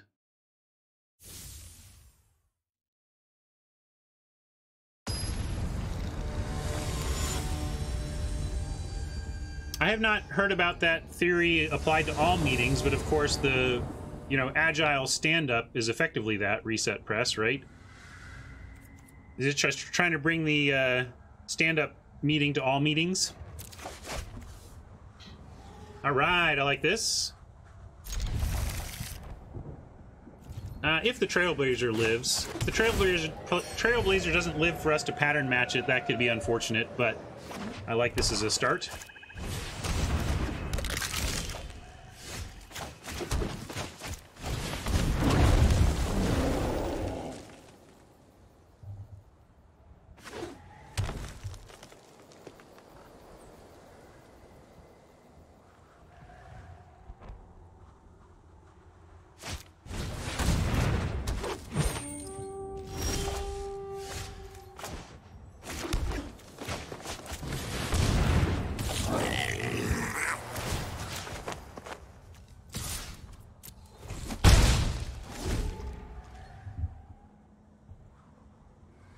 Oh, it's dead. Dang it. Brutal, brutal, brutal. Well, now I'm gonna play the other smuggler.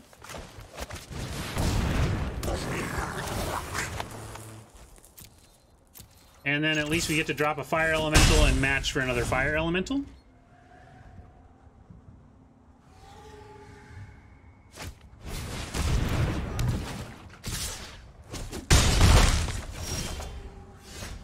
They are racing. It makes sense. We're going to elemental, and then if we draw a land, we get to season into pattern. Although season into pattern doesn't matter too much in terms of the pattern disrupting the season scry, but at least we get two spell turn. Could go for attack with both and trade off a smuggler. Once one dies, once one of these dies, and they are going to use Vial on one of these, then the other one is just going to sit here and trade with the Sentinel anyway. And they're stuck on mana, so I actually am going to offer this trade. And yes, then they get to Vial the other one, but I'm not really looking to win that way. We want to pattern match the Fire Elemental and just get big.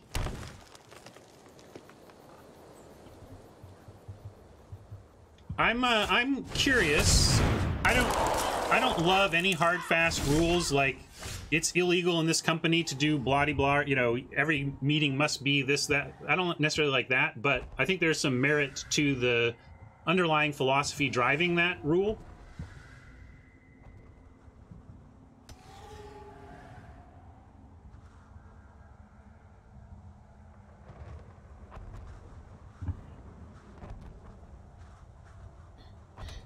Anyway, let's match a pattern.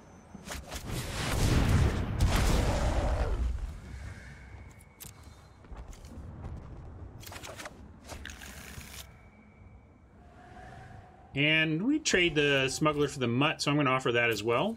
I think they're just going to chump the fire elemental here.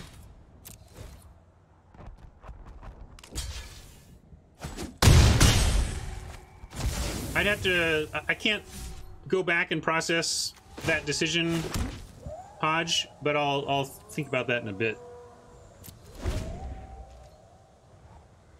Now, let's also do this before I forget.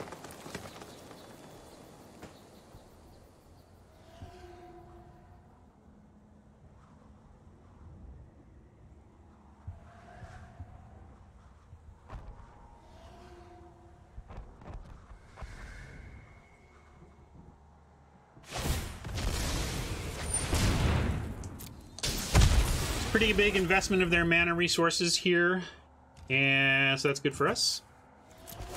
Make them spend.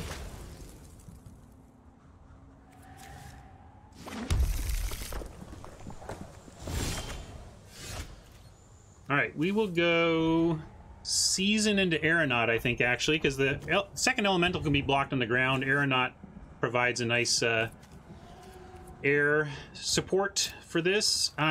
We've seen, like, maybe they have Blade Brand or something. Blade Brand, at least they have to lose the Scuttlemutt. We're going to put them to the test, have something here.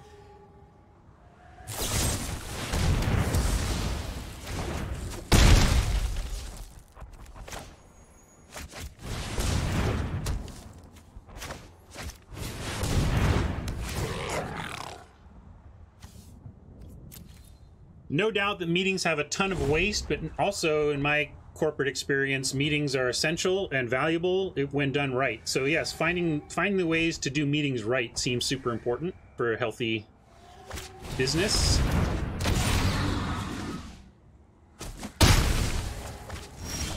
Man, well, we got another one. I'm gonna play it. It provides the most pressure right now.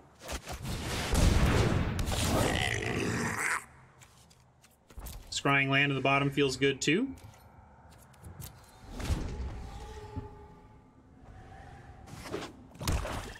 I've heard of one like VP or, you know, higher up in a company whose meeting philosophy was he would show up to a meeting and he would look at the organizer and say, "Can this meeting happen without me?"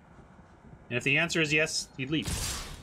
So it's just like force him to, well, this is suspicious. I'm gonna take it all and crack back the other direction.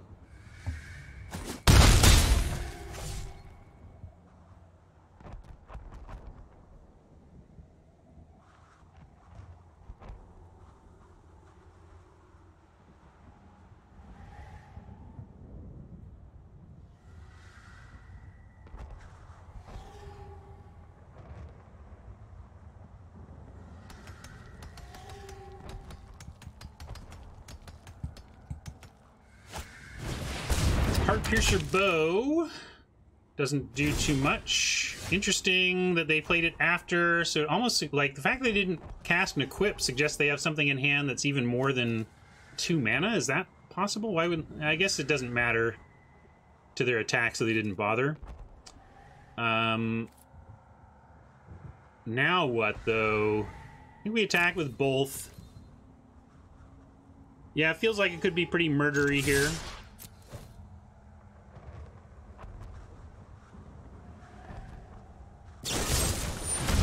Indeed, it is murder most foul.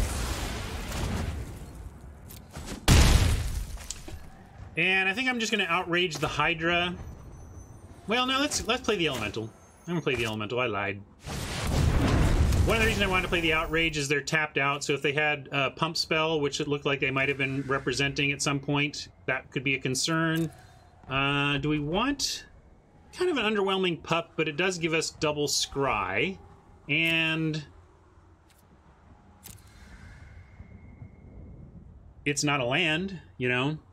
We're not going to play it next turn with the Outrage, though. The Outrage is more likely. I'm actually going to bin it. I don't think it's high impact enough. Can't double spell, so might as well bin it.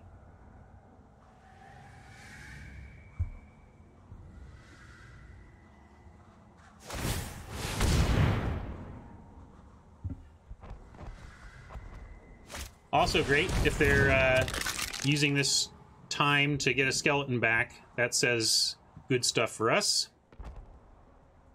Don't kill it. Don't you go killing it. What are you doing? Oh,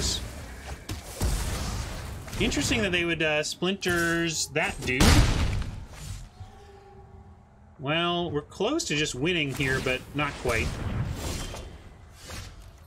Woodland Champ says, "Why'd you put that pup down at the bottom? We were there, man."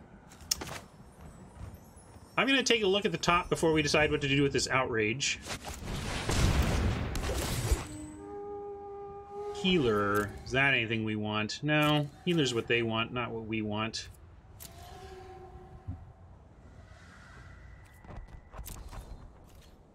I'm going to just attack with the Pattern Matcher, make him do the skeleton bit, and then I'm going to take out the Hydra.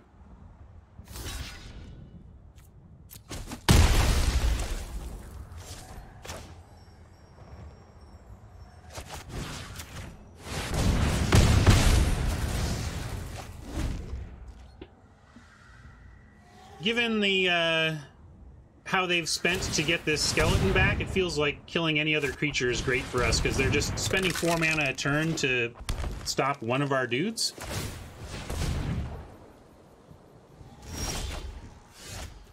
Alright, well the Spitter dies to an attacking skeleton, but we're happy if they attack, and they're not going to anyway, because they're going to chump here. They have to.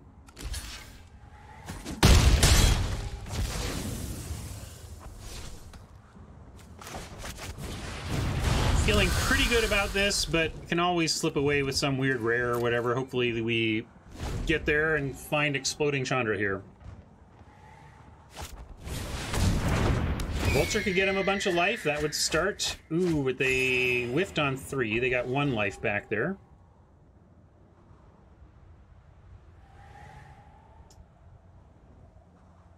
Yep, we got him. All right, we got gems. All hail gems. And all hail not me not having to figure out what to do with the next hour.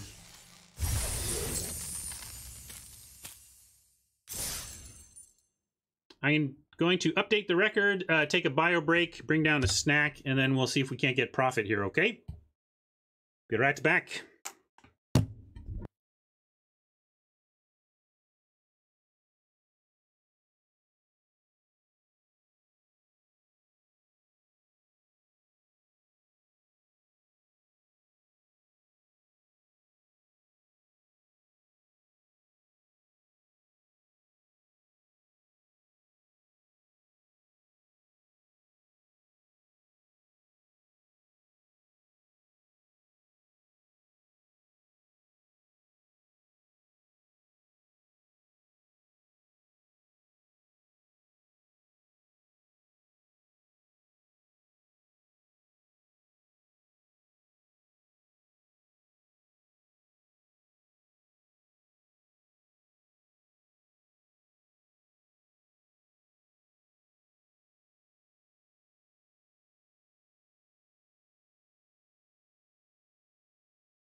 Excuse me, got a little pretzel down the wrong pipe.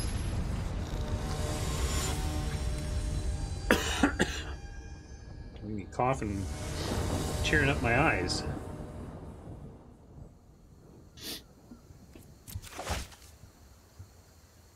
Ugh.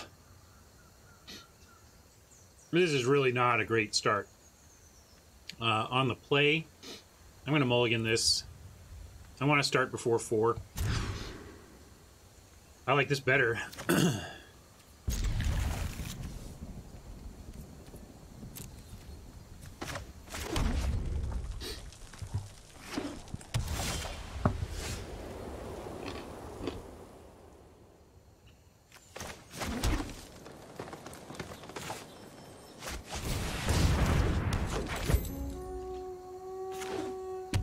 Just like before, we want to bait with our worst 2-drop.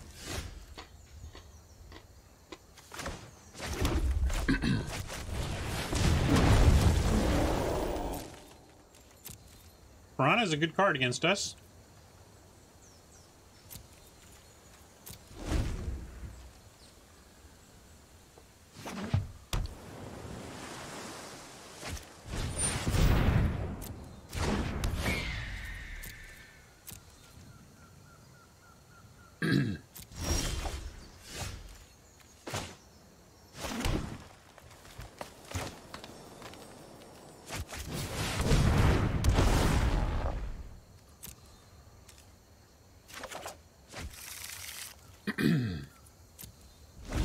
Two Blazers plus a Spitter will be nice with the threat of activation on the Trailblazer activated ability.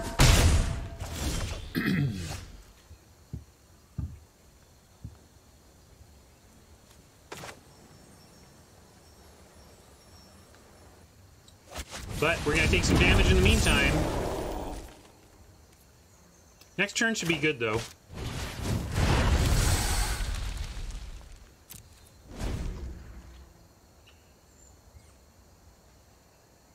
Yeah, I know. With 2 pattern matches, we actually kind of have the 5 Blazers versus the 5 Raptors.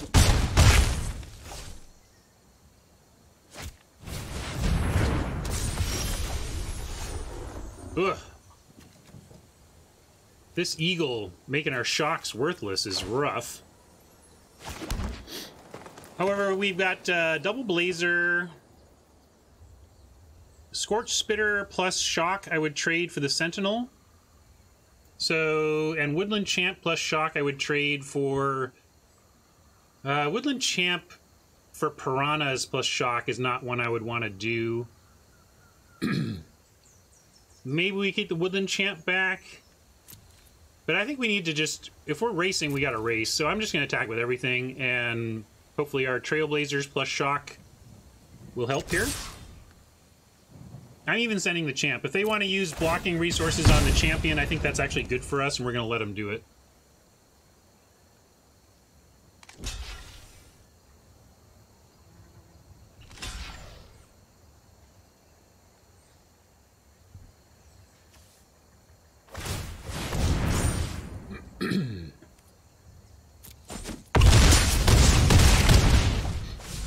And we'll go ahead and take out the Griffin. Let's keep him as low on creatures as we can here.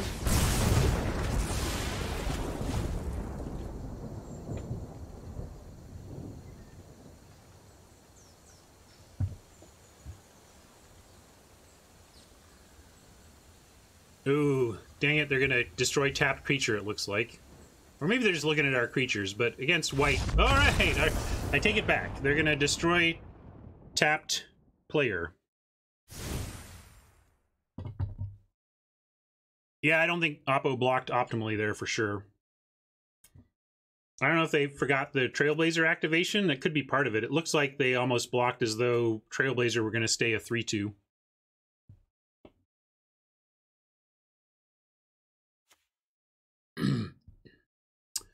No updates, Dionysus. If there's any movement towards corporate America, I'll let you guys know. I promise you this. The day I apply for a job that isn't back in corporate America, back in game design or whatever, I'll let stream know. So I will let you guys know when I'm even trying to do something other than this. And after an initial period of not really understanding what the heck I was doing and why people do this and why it matters and how it can possibly even be a real job, my wife is now as supportive as you could get. She sees the work I'm doing, and she's got my back.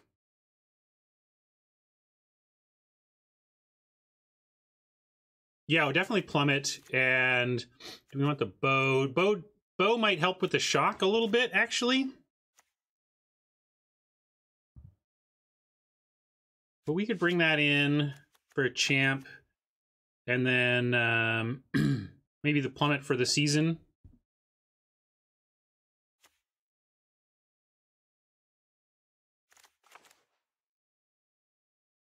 We did that. We could take out Uncaged Fury, maybe, and put the bow in.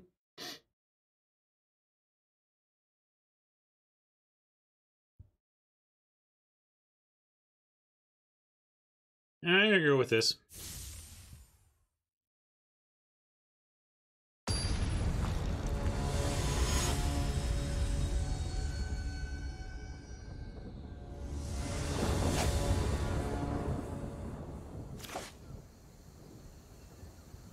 Great. Keep this. Evolving Wilds coming through here at least. If it would have been a forest. I don't know if we would put a forest or a mountain in place of the wilds. Probably a mountain, actually, so maybe it would have worked out here.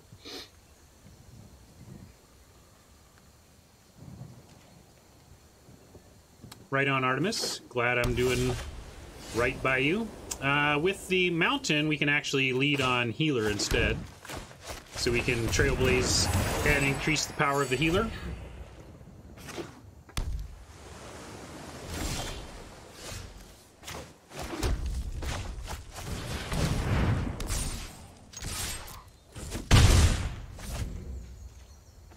Next turn we Evolving Wilds, and then a turn after that we get to Forest and Match.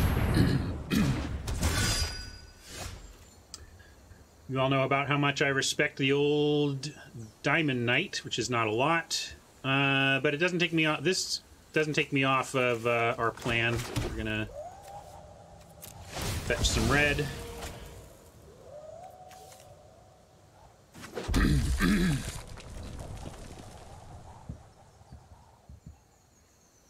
It'll be your last heroic chance, Dionysus, to single-handedly save. Let's see. Oh, it's on white. Yeah, white. That's good for this.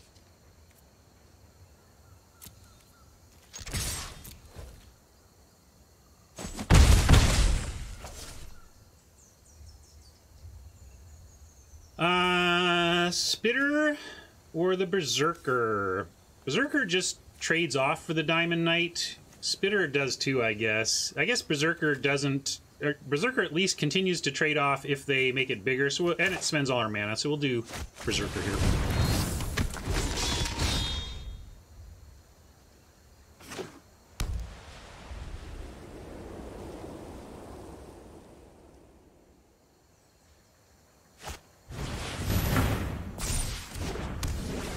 Not the worst place for a pacifism. We get to keep this on board. And we're going to add another one shortly here.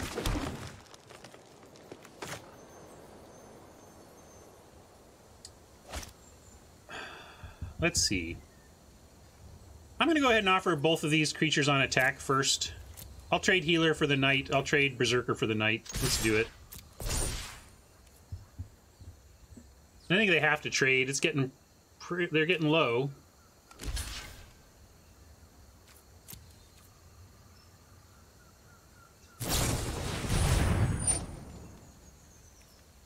Fair enough. It's going to make it a little longer of a road here.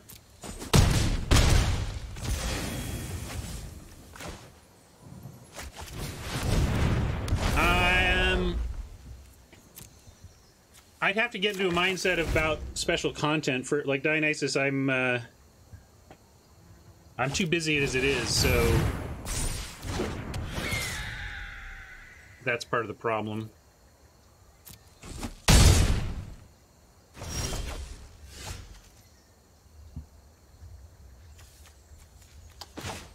We've got Plummet, Trailblazer, and Scorching Spitter. That all seems pretty good.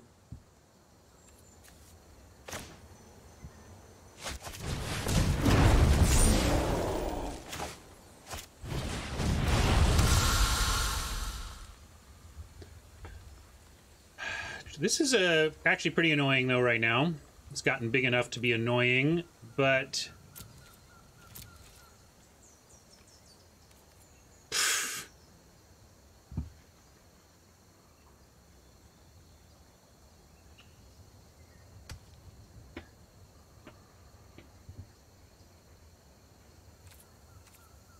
I've had enough of you for 10 minutes, Dionysus.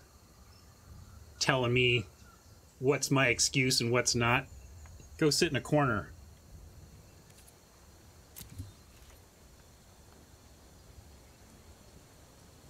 God's Willing is fair. I guess what I'm worried about is they play the Eagle. Like, this isn't the most important flyer they've shown us, which is my worry.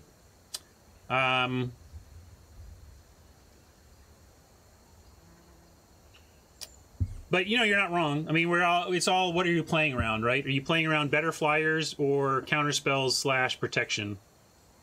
And I guess you're probably right in that this is what we have in front of us. Let's play around the thing that's right here in front of us and just do that. I'm a little worried, though, because we don't have the firepower necessarily to get through, although Trailblazer activation is nice. It can get past a Diamond Knight as long as they don't have another pump spell for it.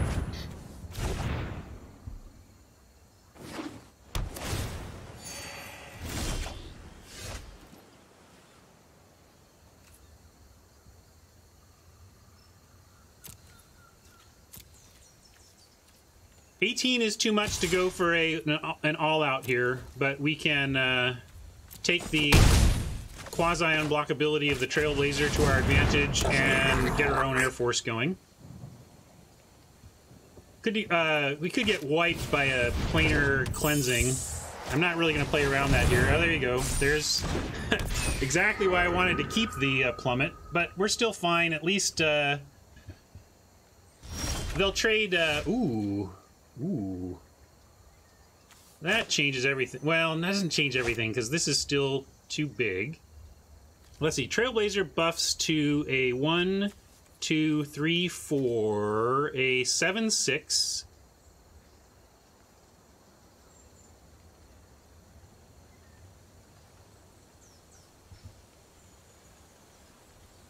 But I think I'm going to go with the safe play of an Aeronaut and pass here. And the reason why is if we draw an untapped land, we can Blazer and have a pump for this Blazer. We may go... I'll take... I should have done this attack before showing them the second Aeronaut. But I think they're going to trade off the Miscreant, and then that's fine.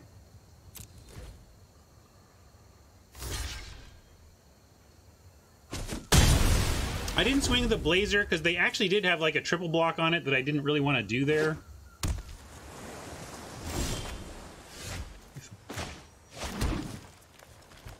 I don't... yeah, but there's not necessarily. They actually had a 5... You know, they actually had enough to kill it, so I didn't want to do it yet. Maybe it would have been fine if they'd spent all their resources to make that kill, but that's why I was thinking that. Now I like giving them some value if they want to block something other... You know, if they want to eat something here, go for it. This is too much damage not to threaten them with everything. Especially with another Blazer back.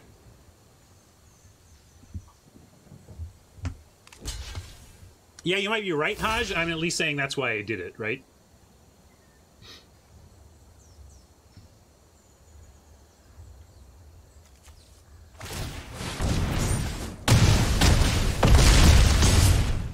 My line was pretty good, though, too, huh?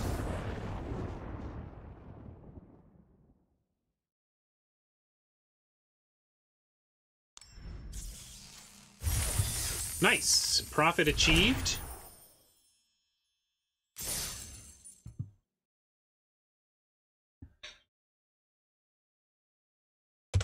Let's see. I hear a child. I'm going to guess the daughter. Is that Clara? I'm incorrect.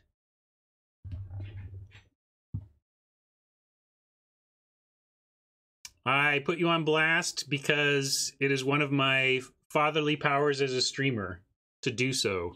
And therefore, I do it. Yes, she conquered the DMV and is doing great in her early driving.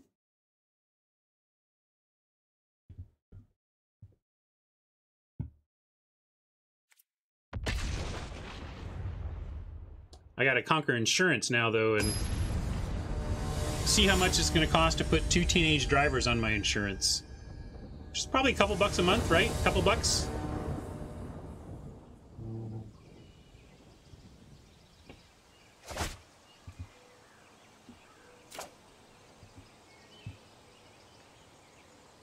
Close, but not there.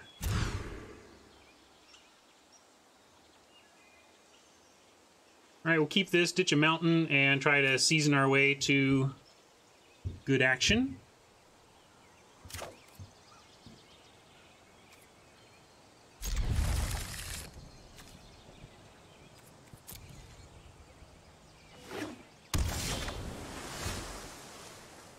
Is it possible for any kid to properly appreciate a summer break? I honestly don't think it's possible for a kid to properly appreciate anything. That's not even a diss. I'm talking about myself too. When I was your age, I could not properly appreciate anything. And you can't tell me I'm wrong until you're my age, but you could put a bookmark in your brain. Get back to me when you're 47, and you tell me if that statement is right or wrong.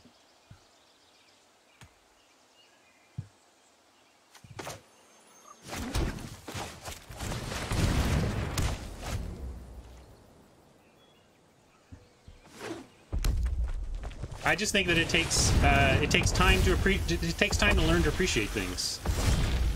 It takes a lot of experience to fully appreciate the power of something like having a Risen Reef on your side of the battlefield on turn 3 that your opponent can't kill, for example. Does our opponent appreciate that? Probably not as much as I would.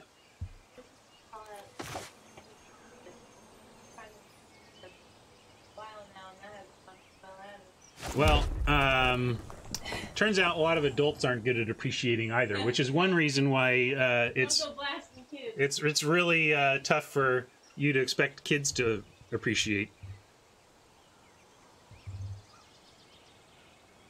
Does my daughter play Magic? She played with me years ago, but hasn't really played in a long time. She's totally into D&D, though. She's a big D&D player. I'm a real big Nintendo fan. Nintendo and D&D for life.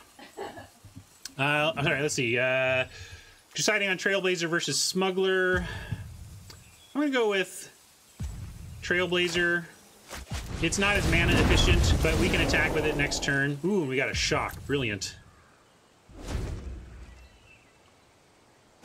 She's a Switch owner, but has been effectively a fan of Nintendo for her whole life, because, heck, I had a Nintendo 64 when she was born. So she's been on the trains from Nintendo 64 on up. I don't think I was playing the N64 at the time. I think her earliest Nintendo platform is the GameCube, for real. What? No, I'm not gonna tell them to buy you things. I'm gonna tell them to support my stream first, and then I'll buy you things if that works out. All right, let's get back to this. So, well, good news. They did not reef. Excellent. We get to, hopefully, they need a Might of the Masses here, but we're going to make them have it.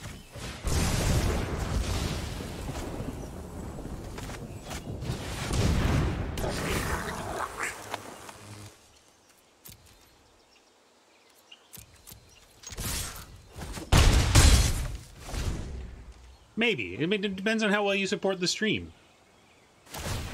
I mean, if literally one of you wanted to buy my daughter a video game, I wouldn't stop you, but it's not what I'm going to encourage as your contribution here.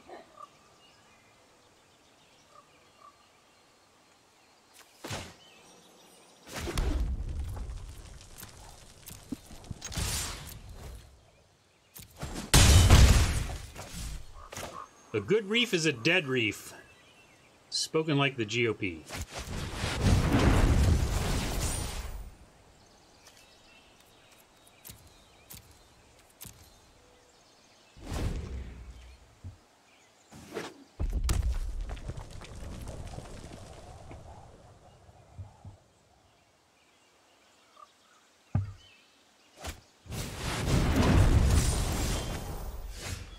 Ah, nice draw. Great draw. We haven't actually even gotten any value off of the second clause in our season yet, but here's a quite excellent one that might even cause our opponent to scoop.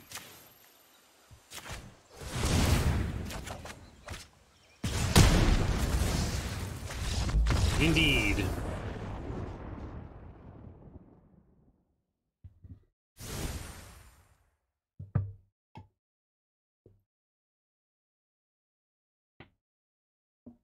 Dionysus wastes no time after the 10 minutes, getting right back on me.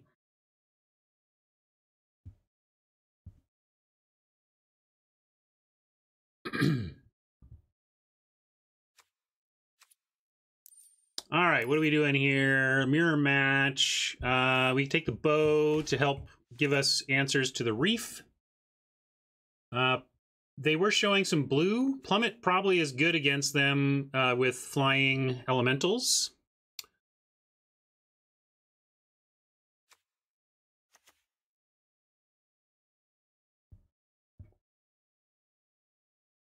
Could cut Champ here for that, I think.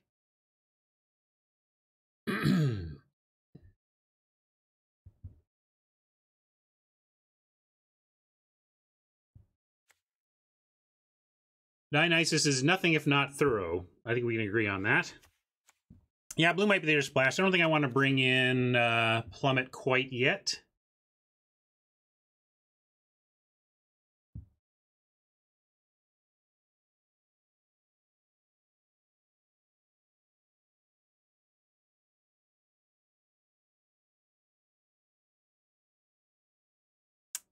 All right, I think we're just going back in. I like putting the bow in. I like taking out the Champ for that. And let's keep it like this.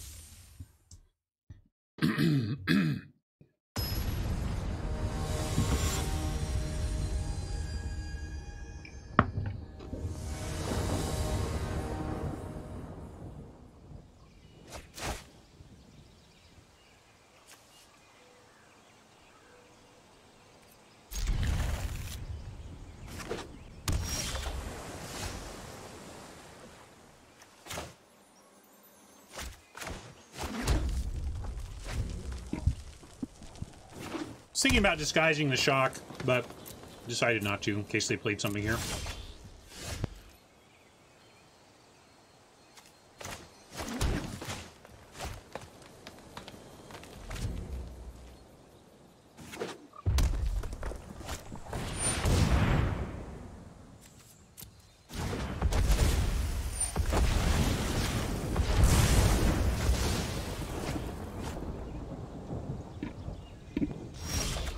Nice to have the shock at the ready there.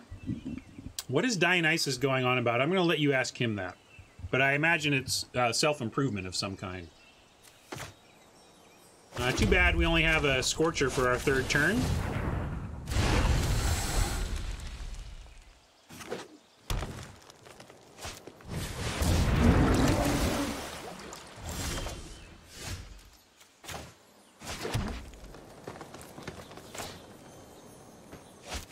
We're going to go to the air.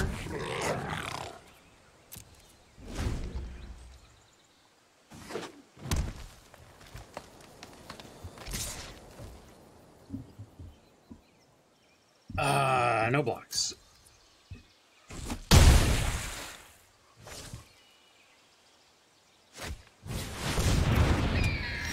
About that Plummet. Well, it kind of is a screaming of a trick if we do this now. I kind of want to go elemental for full value.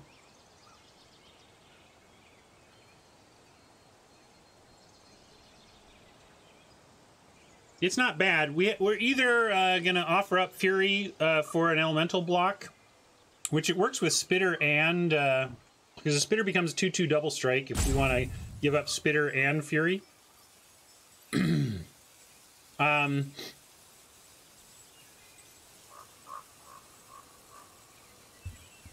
think I'm going to offer it. Yeah, let's send in. It telegraphs, but if they choose not to block, then we get to play the Fire Elemental anyway.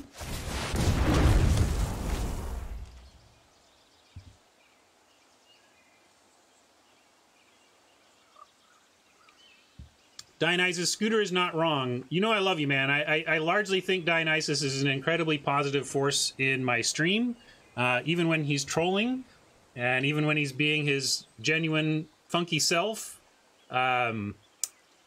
But Dionysus, make sure you're contributing positively, and if you just overload the chat with a bunch of walls of text, you're not actually contributing positively. So much to do, so much to see. I'm fired up. Yeah, that's the other thing. Fury could be game-winning if they leave like a fire elemental unblocked at the right time or whatever. I sure hope you can't handle the heat. Shocky Chandra is Bad News Bears. But let's see how they want to protect her.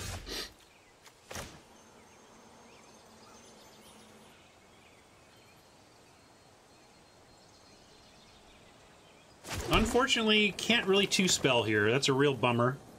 And unfortunately, probably have to fire Elemental, and Chandra gets to take out the Scorch Spitter.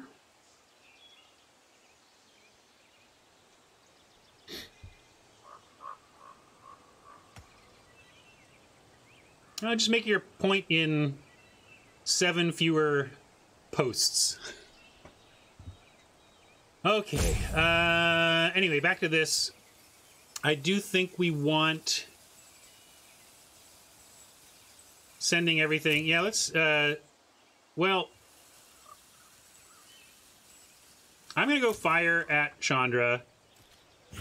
They're gonna block with the Wave Crasher. I'm gonna use the Uncaged Fury. Unfortunately.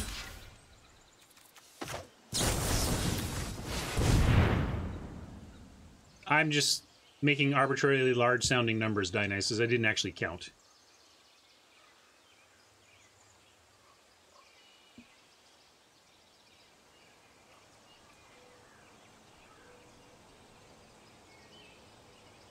I don't think they were, because they... I think there was a place where Might would have been a good play for them earlier. Or was that the other game? Maybe I'm forgetting. No, I think they will. I think they're going to -2 the Spitter. It's possible I just did the wrong the wrong line. But wow, they're giving us the Spitter, so I see why.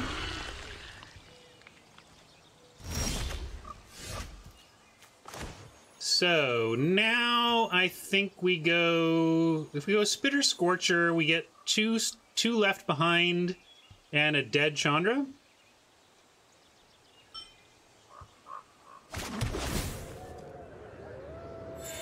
I guess we better do that, but Vorse Claw is a problem here. We can't just let Chandra survive unchecked here. It's going to be bad for us. So, yeah, we're going to do it.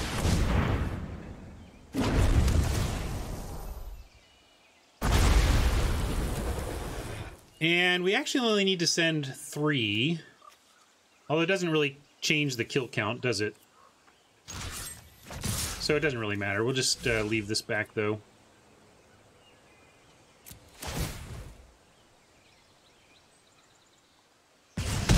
Hey, that hurt.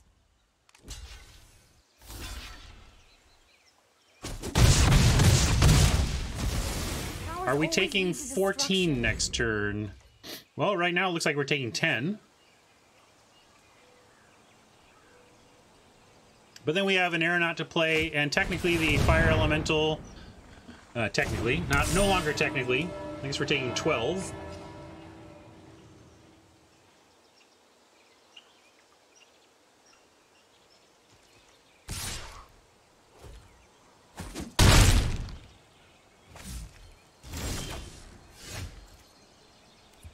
Huh. Don't know if it's going to be enough, but certainly we're playing these two and seeing what we can get done with them.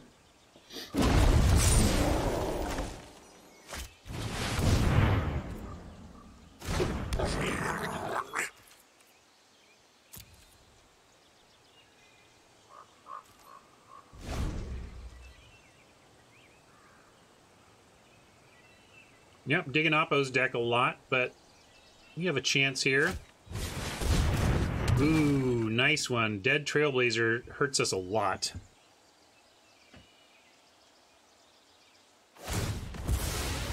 We still have blocks to trade with the Vorse Claw. They're just a lot worse. They're just terrible now.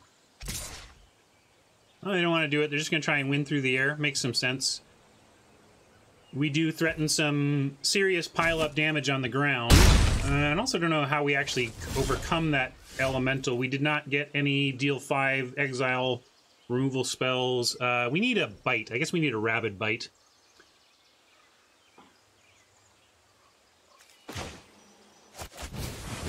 Hey, doggy friend. What's up, bud? Come here. Come here. I'm sure the stream would love to say hello. Yeah.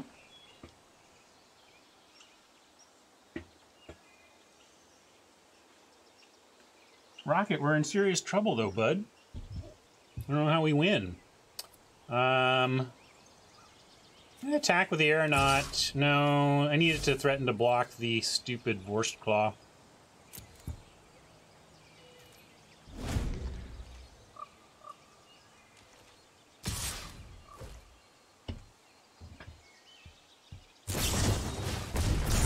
Uh-oh, we're dead. They wouldn't do that unless they could follow it up. GG, Oppo, nice deck. Oh, we get one more chance, though. I forgot we won the first one. All right. That's my pupper. He's a good boy. He loves his family and hates everybody else. He loves his family like 70% of the time. He hates you guys. He hates you. He'd make friends with you in about 5 minutes, but he would not like it if you came to our house. He would have serious objections if you dared knock on my door. All right, so we're bringing in the plummet. Anything else? Should we splash our own flyer? Yeah, I tried to turn him to you, but then he's like, he doesn't want to look at you guys, apparently. You all right, bud? Okay, so let's bring in plummet, and let's take out pup.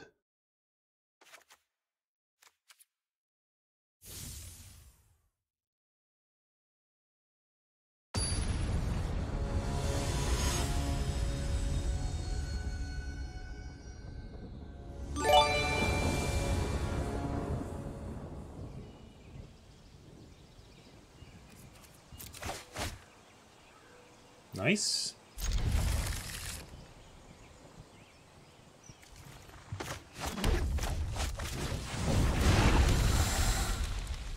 All right, buddy, I'm gonna have to put you down though. It's getting hard to hold you, fatty. I only body shame Rocket because he doesn't understand it.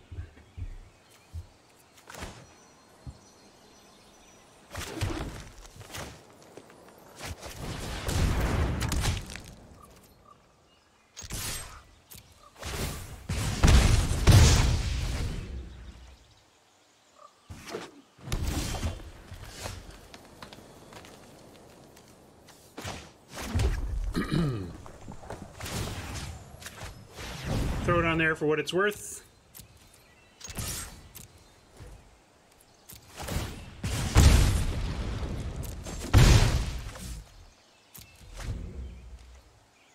Hopefully they give us something sweet to shock. Maybe that reef.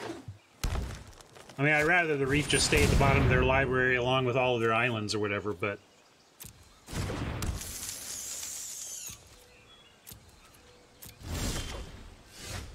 Alright.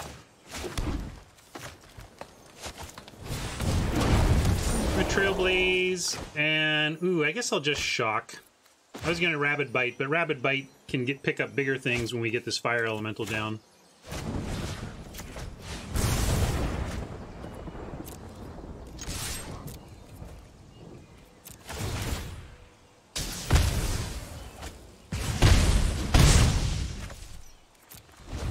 Alright, how about an untapped land for the fire elemental, and then a sweet Rabid Bite to make him tremble and scoop. Wow. Well, we've got Uncaged Fury. So even if it's that rare flash dude, we can pump the Trailblazer and trade straight up, or Uncaged Fury and 2 for 1 if it's on the spitter. We'll see. We'll see. I think we got to put him to it though.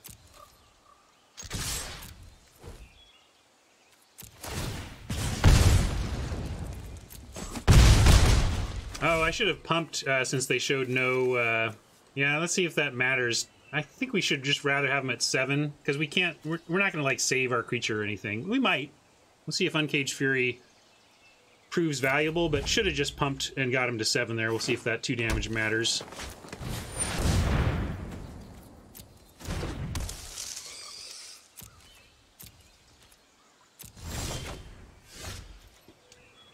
Ooh, Scorcher around the outside. Probably just good enough here. That gives us 8 for sure. 9, yeah, it's just, they're just dead, right? Worked out.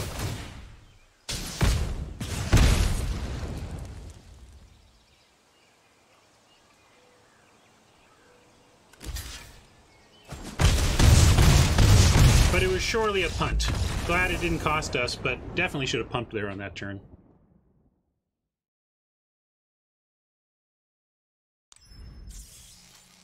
Nice! Full-on 4-win profit, not just the gem grind profit.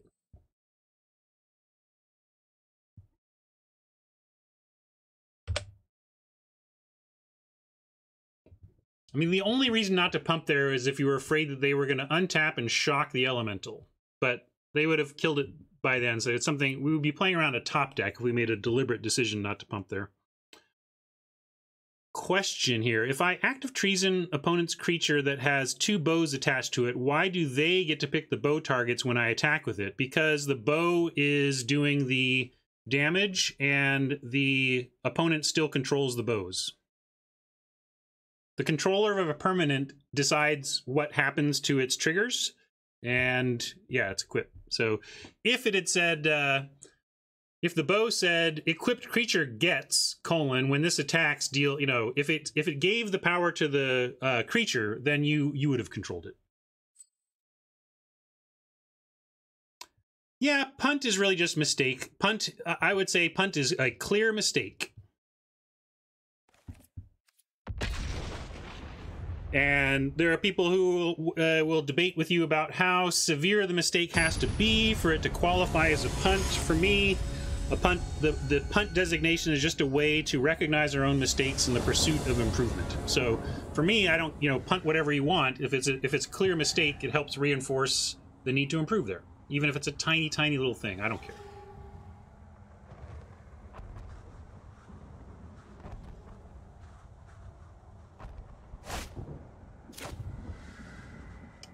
We need some help here, but we're going to keep it and hope we find it.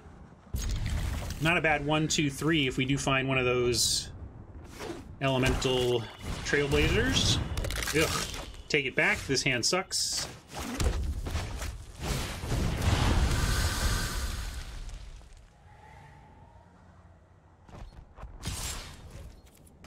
But they must have something to block the spitter again, or they would just leave the skeleton back. I can't believe they think they're racing.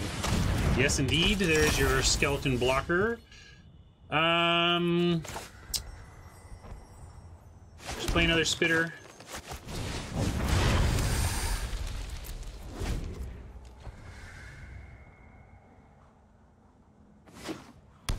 Miraki says objective mistake. I think that's what I meant by clear mistake. It's not a punt if it's not clear. With the pup, we're going to hold off on pup ahead of champion, but that means here we can either smuggle or champ now. I think I like champ hold up shock. Then we have pup plus shock next turn if we don't use it here. You want the smuggler now, huh? I just want to get I'm going to get the champ big. Then I can start attacking through this. Plus, they're totally going to play something that we want to shock. Watch. Even though they now know we have shock if they're paying attention.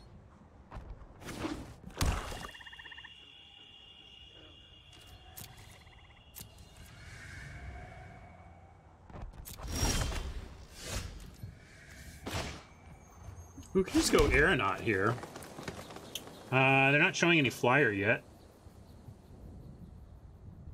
So I'm just going to play Aeronaut, actually. Also plays around their open mana, unless it's Convolute, but we wouldn't really care if they convoluted our Aeronaut. See if they want to murder an Aeronaut. No, but they did have a pause there, so they got some sort of instant speed stuff going on at 4 mana or less.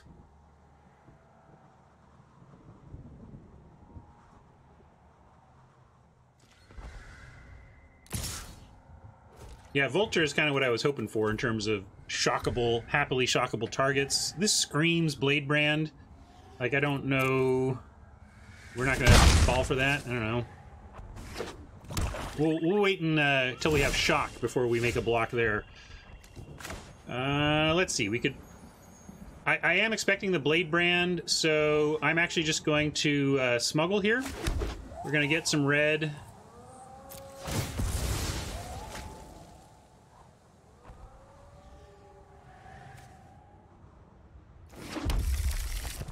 And start smuggling in some damage.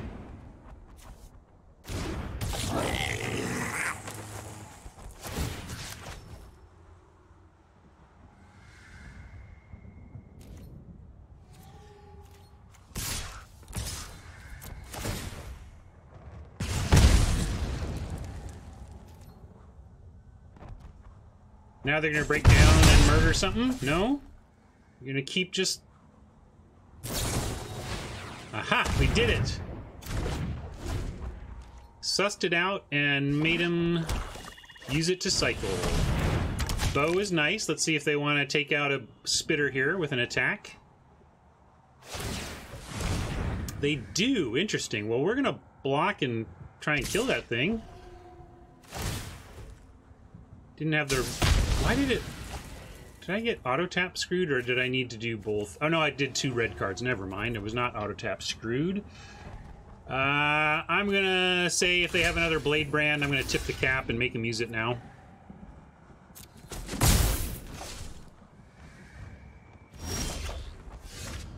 Ooh, Pattern Matcher. We can get a second Aeronaut. That's pretty nice. I like that over a pup even here. Let's see if they have Convolute, though, before we commit to our attacks and whatnot.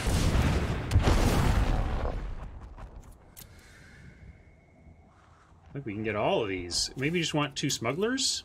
Nah, they can't stop the Air Force, it seems, so let's just take another flyer. And...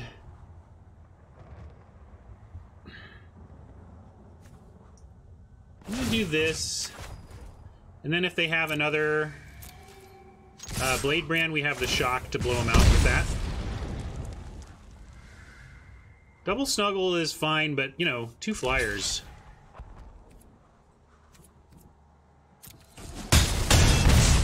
Great. And they are in chump block with Sanitarium Skeleton mode. So that's awesome. May lose another spitter here, but a small price, especially since attacking... by definition, leaves them down a blocker if they don't have vigilance, so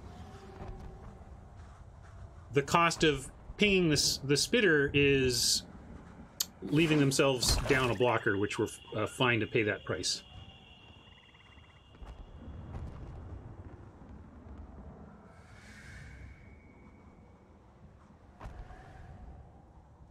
Yeah, now we also get to eat with the pattern matcher, so go for it, Oppo. They are going for it.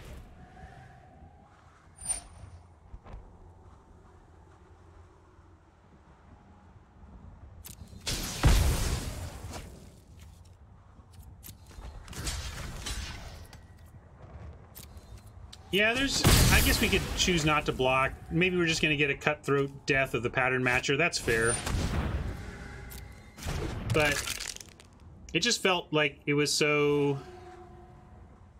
desperation that I went for it. Okay, that's why they did it. They can bring it back now.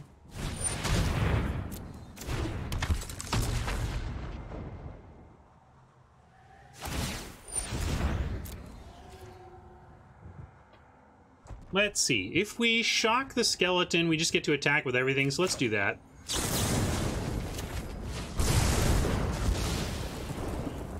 They're pretty desperate, so we want to turn the screws, and this turns them pretty darn good, I'd say. Let's do smuggle the champ, and then drop the pup.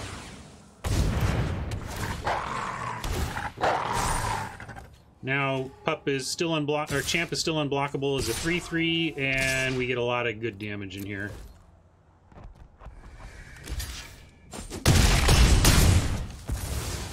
I think we get Exploding Planeswalker in our first notch in this match. Indeed. All right, black-blue bow control. I watch those bows hurt a lot.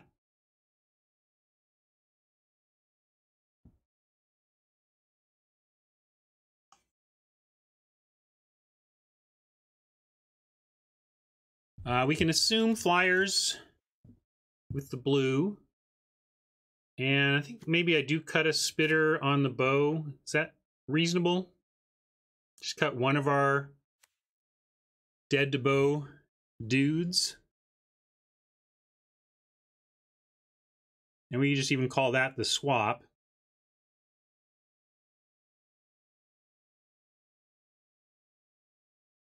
Yeah, I think this looks good otherwise. I'll run it back like this. Just the one change.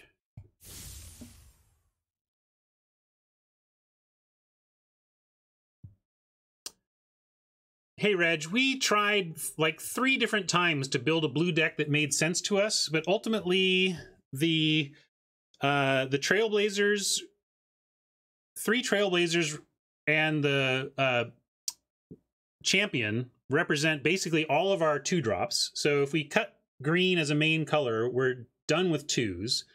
Another thing we're doing is running 3 Scorch Spitters and why is this taking so long? Oh, they're not done yet. 3 Scorch Spitters and a Healer of the Glade that become basically worthless without the early Trailblazer. So, like, I would say 7 of the cards in our deck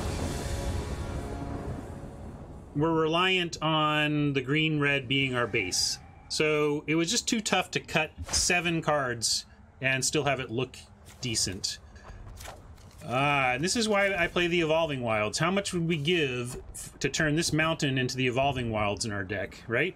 Like, look at the difference it makes. This is why we play all of our dual lands, because of hands like this. We might even need to keep this.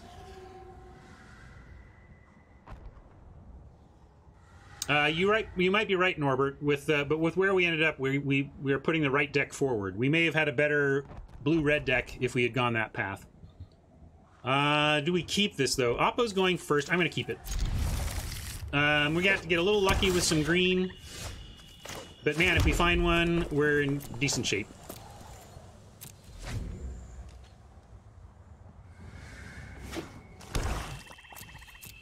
Forest! No, it's not a forest. It's the opposite. It's the worst draw in our deck. I don't know, maybe Fire Elemental is the worst draw right now. And we get Smuggler on curve, at least. That was another reason to keep it. We did have a 3-drop, and what a beautiful shock target. Go away.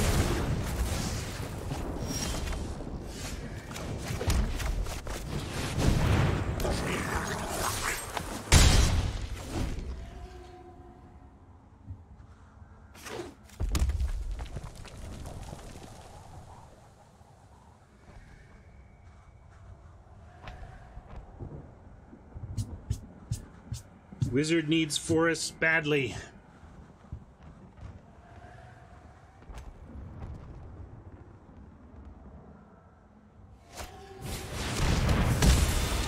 All right. Got our forest. We want Trailblazer, I guess. They might kill it off right off, but at least we have a threat of activation to make it a 3/3, which could matter. And it does. We might have Blade Brand, they showed it, so I'm gonna attack in. If they block, it probably means they have Blade Brand and we'll outrage in response.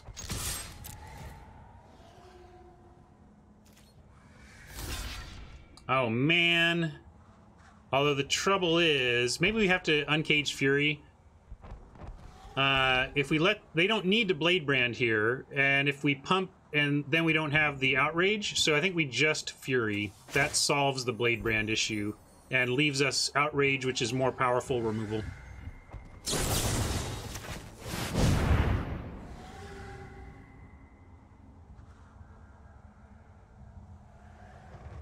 Murder? Murder would be nice from them.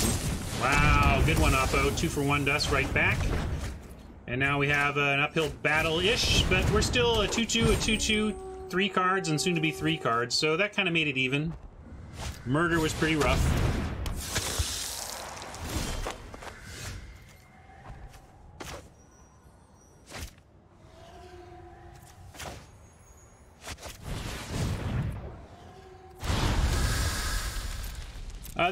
They're not showing blue right now though, so we're gonna risk it and leave the outrage exposed.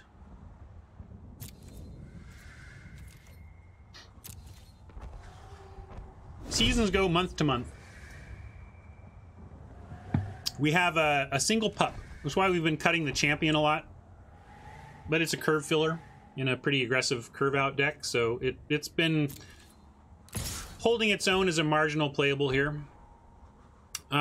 Speaking of, do we care about this enough to offer the outrage? I think I'm just going to play the block with the champ, actually. Again, we don't have many ways to pump it. It's not an elemental. Yeah, Scorcher, sorry. Scorcher is a really good champ friend. I forgot about that. Got a clear outrage target now, though.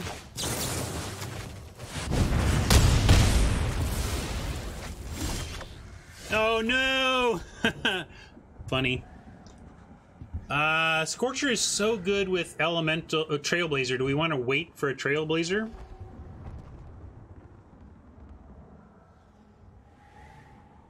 Yeah, it only ended up on top because of your comment, MMP. I'm sure that's how that works.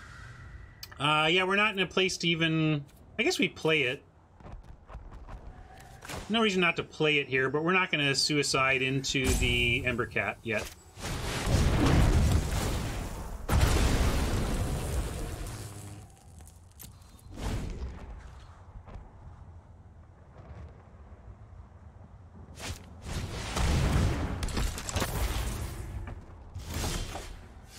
Smuggler. All right, we'll take it. Start smuggling a spitter.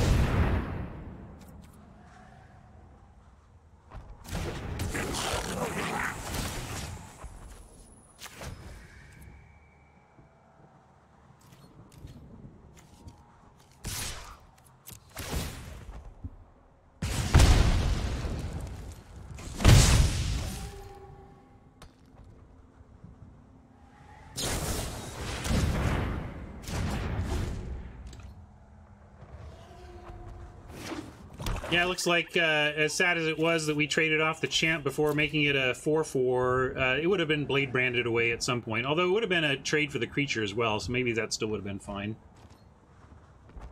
Trailblazer off the top is pretty bonkers, though. I'd start suiciding if our elementals all had +1 power.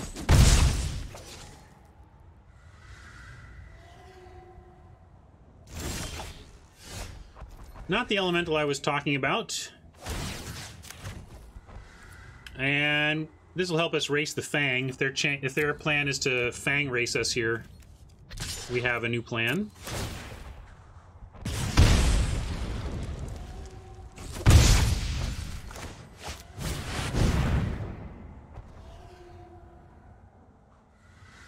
I hope I win this match. Well, actually, if I win or lose, it's over, right? Okay, that's good, because I have my windshield is severely cracked, and I don't feel like it's appropriate for my kids to be learning to drive on a car with such a cracked windshield, so I have an appointment to replace my windshield in about a half hour.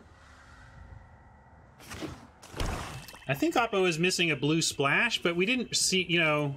I brought in Plummet because we thought blue was their second color, but it was clearly just a splash, so if we make it to 3, we'll probably just take this out.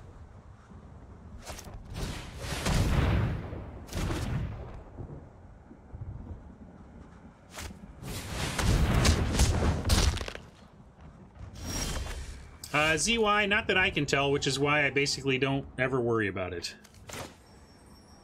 Now we're going to offer Fire Elemental for Ember Cat and Brawler, which is fine.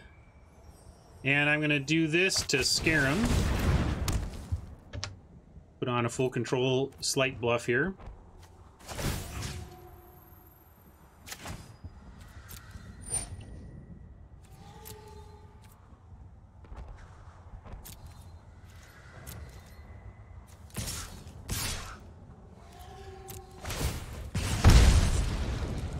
They need to put everything on the elemental if they want to, and if they do, I guess it's a 1-for-1 for the brawler, but it's one that we're okay with.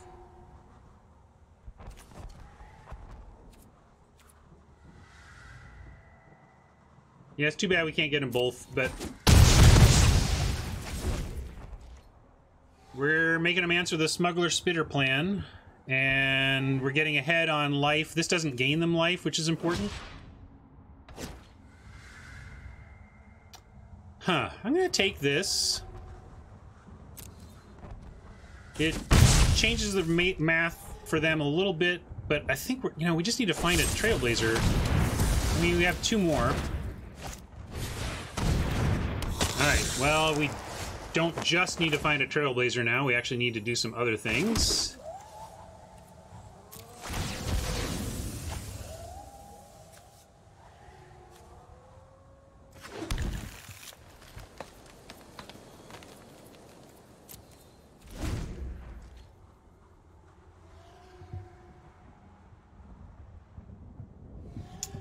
You lost the buy a new car game last week? Always test drive? Did you buy a new to you or a brand new car? Did you buy a lemon, a used vehicle that turned out to be a lemon? Well, that's no good for us. We had some opportunities to really just drive it home, but now it's slipping away.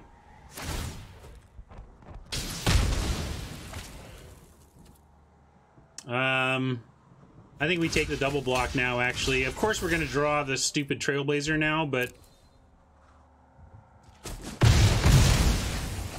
if we don't, these are just going to die anyway, so might as well get some value out of it.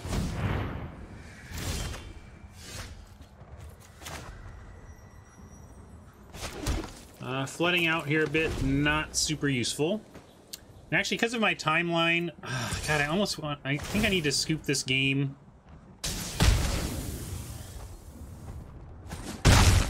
I'll give it one more draw, but I need to scoop a little more aggressively than I normally would. Yeah, because I can't miss this appointment. So I would not recommend scooping here. This is an early scoop, but I feel like my best chance of not having to just leave the game, abandon the game, and concede because of time is to actually just give myself a chance to win game 3 here. And remove the plummet. Looks like they're actually red-black, and the blue was a lie, or a tease. And we see anything for there? Not really. Kind of just want to put the spitter back, but they've got the tools for that on some level. But we're on the play. I'm just going to go back to our baseline strategy here. Make them have the bow. If we can get off to an aggressive enough start, sometimes the bow doesn't even matter because they can't really afford to attack back. The blue was a duel, so it could have just been for life gain. That's possible as well. Okay.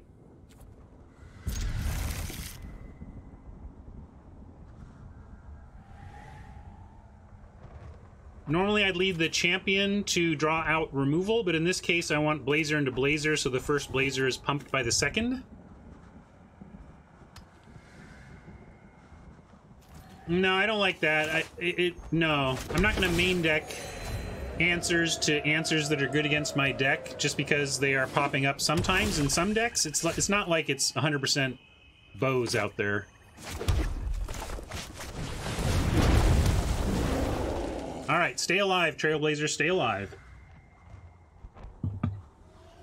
Man, if we can get to 4 mana on 4 with both blazers and add a third, that would be pretty nutty.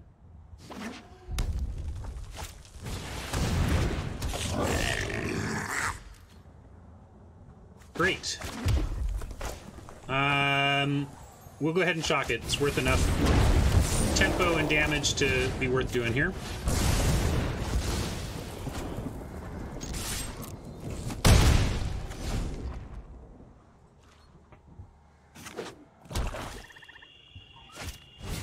Alright, Rabid Bite is in effect here. Oh, I really wanted to land. If we could have gone Champ, Rabid Bite, that would have been insane. But we are going to bite and attack here.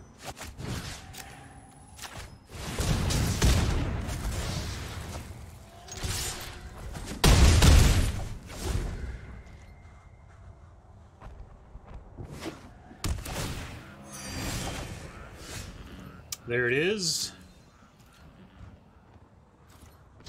I bet we're getting murdered here.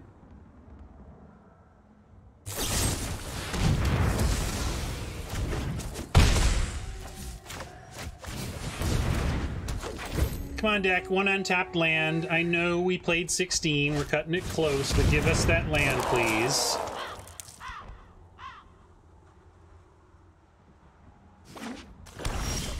Alright, got the land. I'm gonna go ahead and threaten the activation and attack with the Woodland Champ. It might be Blade Brand. Okay, it's not Blade Brand. That's good.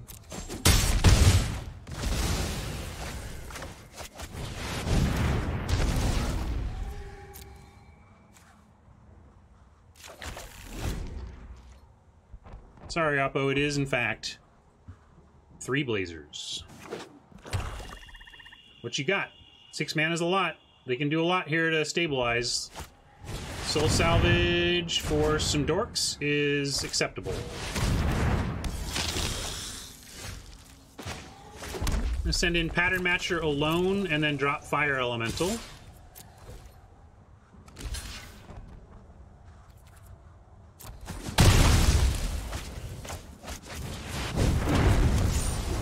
If we draw a forest, we get Trailblazer plus activate this Trailblazer for quite a bit. So forest is actually our dream draw right now. Unless they mess up our board. In which case, probably just want action of some kind. Boo! Well, they gotta kill the Trailblazer, and then the Fire Elemental gets to finish her off. Draw my fists, Pyromaster and Firebrand. Ooh. So we go, Scorcher, kill Chandra, or we could go Scorcher, go to face, see what you're gonna do about it. They have to block.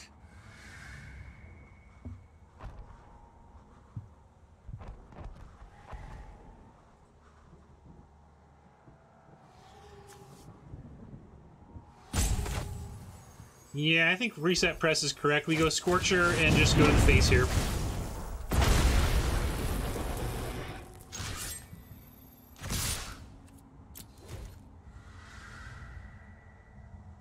I don't think Chandra is good enough here in the face of the Fire Elemental. If this card or the top of their deck can deal with the Fire Elemental, then maybe this attack is wrong, but I think they are on a very short clock to manage a 5/4 that they currently can't manage. Ooh, you wanted... Interesting. Mike wanted Scorchers at Chandra. Interesting. I guess you get one of them through no matter what, and then she can't do the shock thing.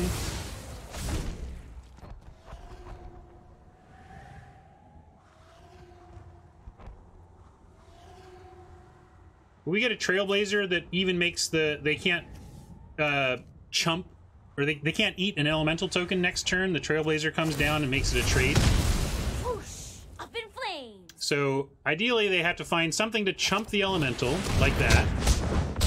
Yeah. Alright, so now they're going to probably try and eat... they'll chump here and eat here is what I expect to see. Ooh.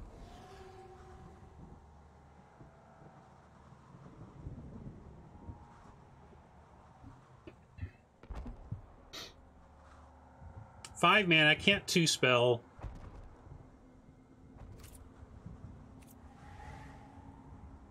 I'm going to send both. If they want to use the Brawler on the Elemental... No, I just send one.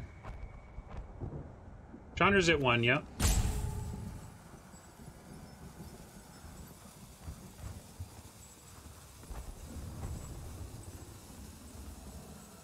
Well, if we send both, then I want to play the Trailblazer.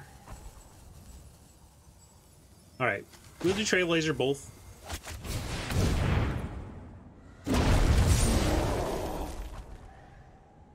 Well, no, they could chump and eat. They don't have to chump and trade. They can chump and eat.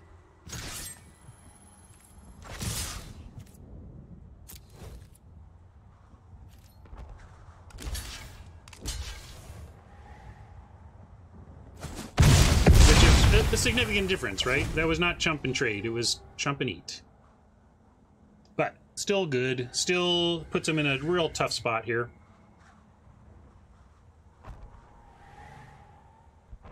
Yeah, just playing a flyer that puts them at threat to lethal would have also been fine.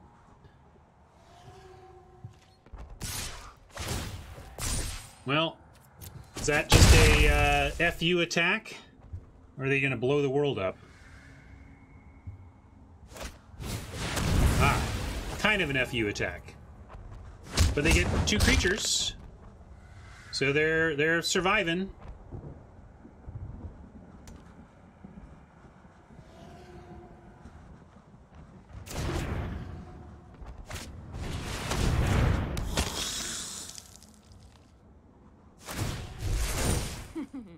Time to turn up the heat. How about a shock off the top to make this boring? All right, that's not... I think we do Splitter and Aeronaut here.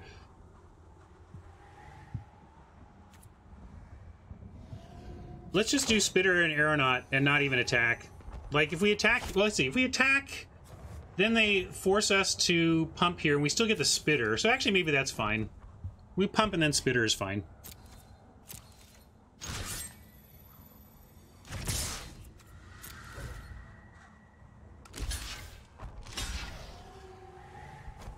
I wouldn't do this if it didn't allow us to play the Spitter, but since we can play the Spitter, it's good.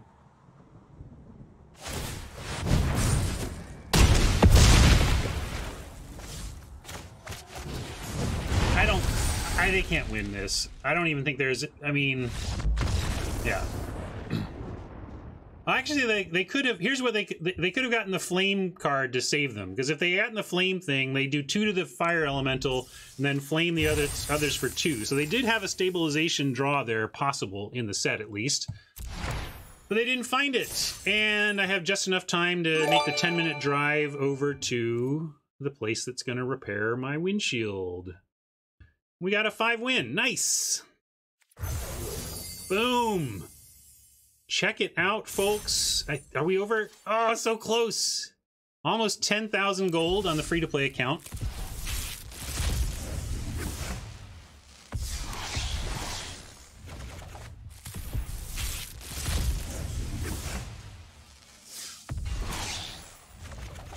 Lots of packs to boot. I really do like best 2 of 3 in this format so much more than best of 1. Yeah, we had a great time today. A lot of chats, a lot of strategy, a lot of thinking through. We timed out Dionysus. Like, we had everything today. Oh, and optimization. Share, James, what you got?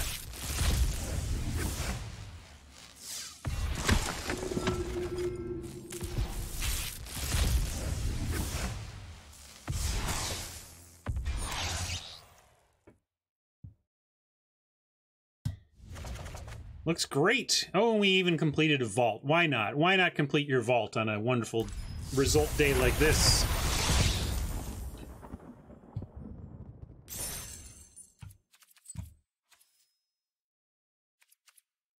You're a good sport, Dionysus. Thanks for being a valuable viewing member of my community. And it's only Monday. It's only going to go up from here, right? We're at level 47. This is effectively level 48. This makes it level... So we're basically at 49-ish. I guess we're at level 48 and 3/4. Yeah. All right. Let's find someone to raid, and then I gotta go fix my...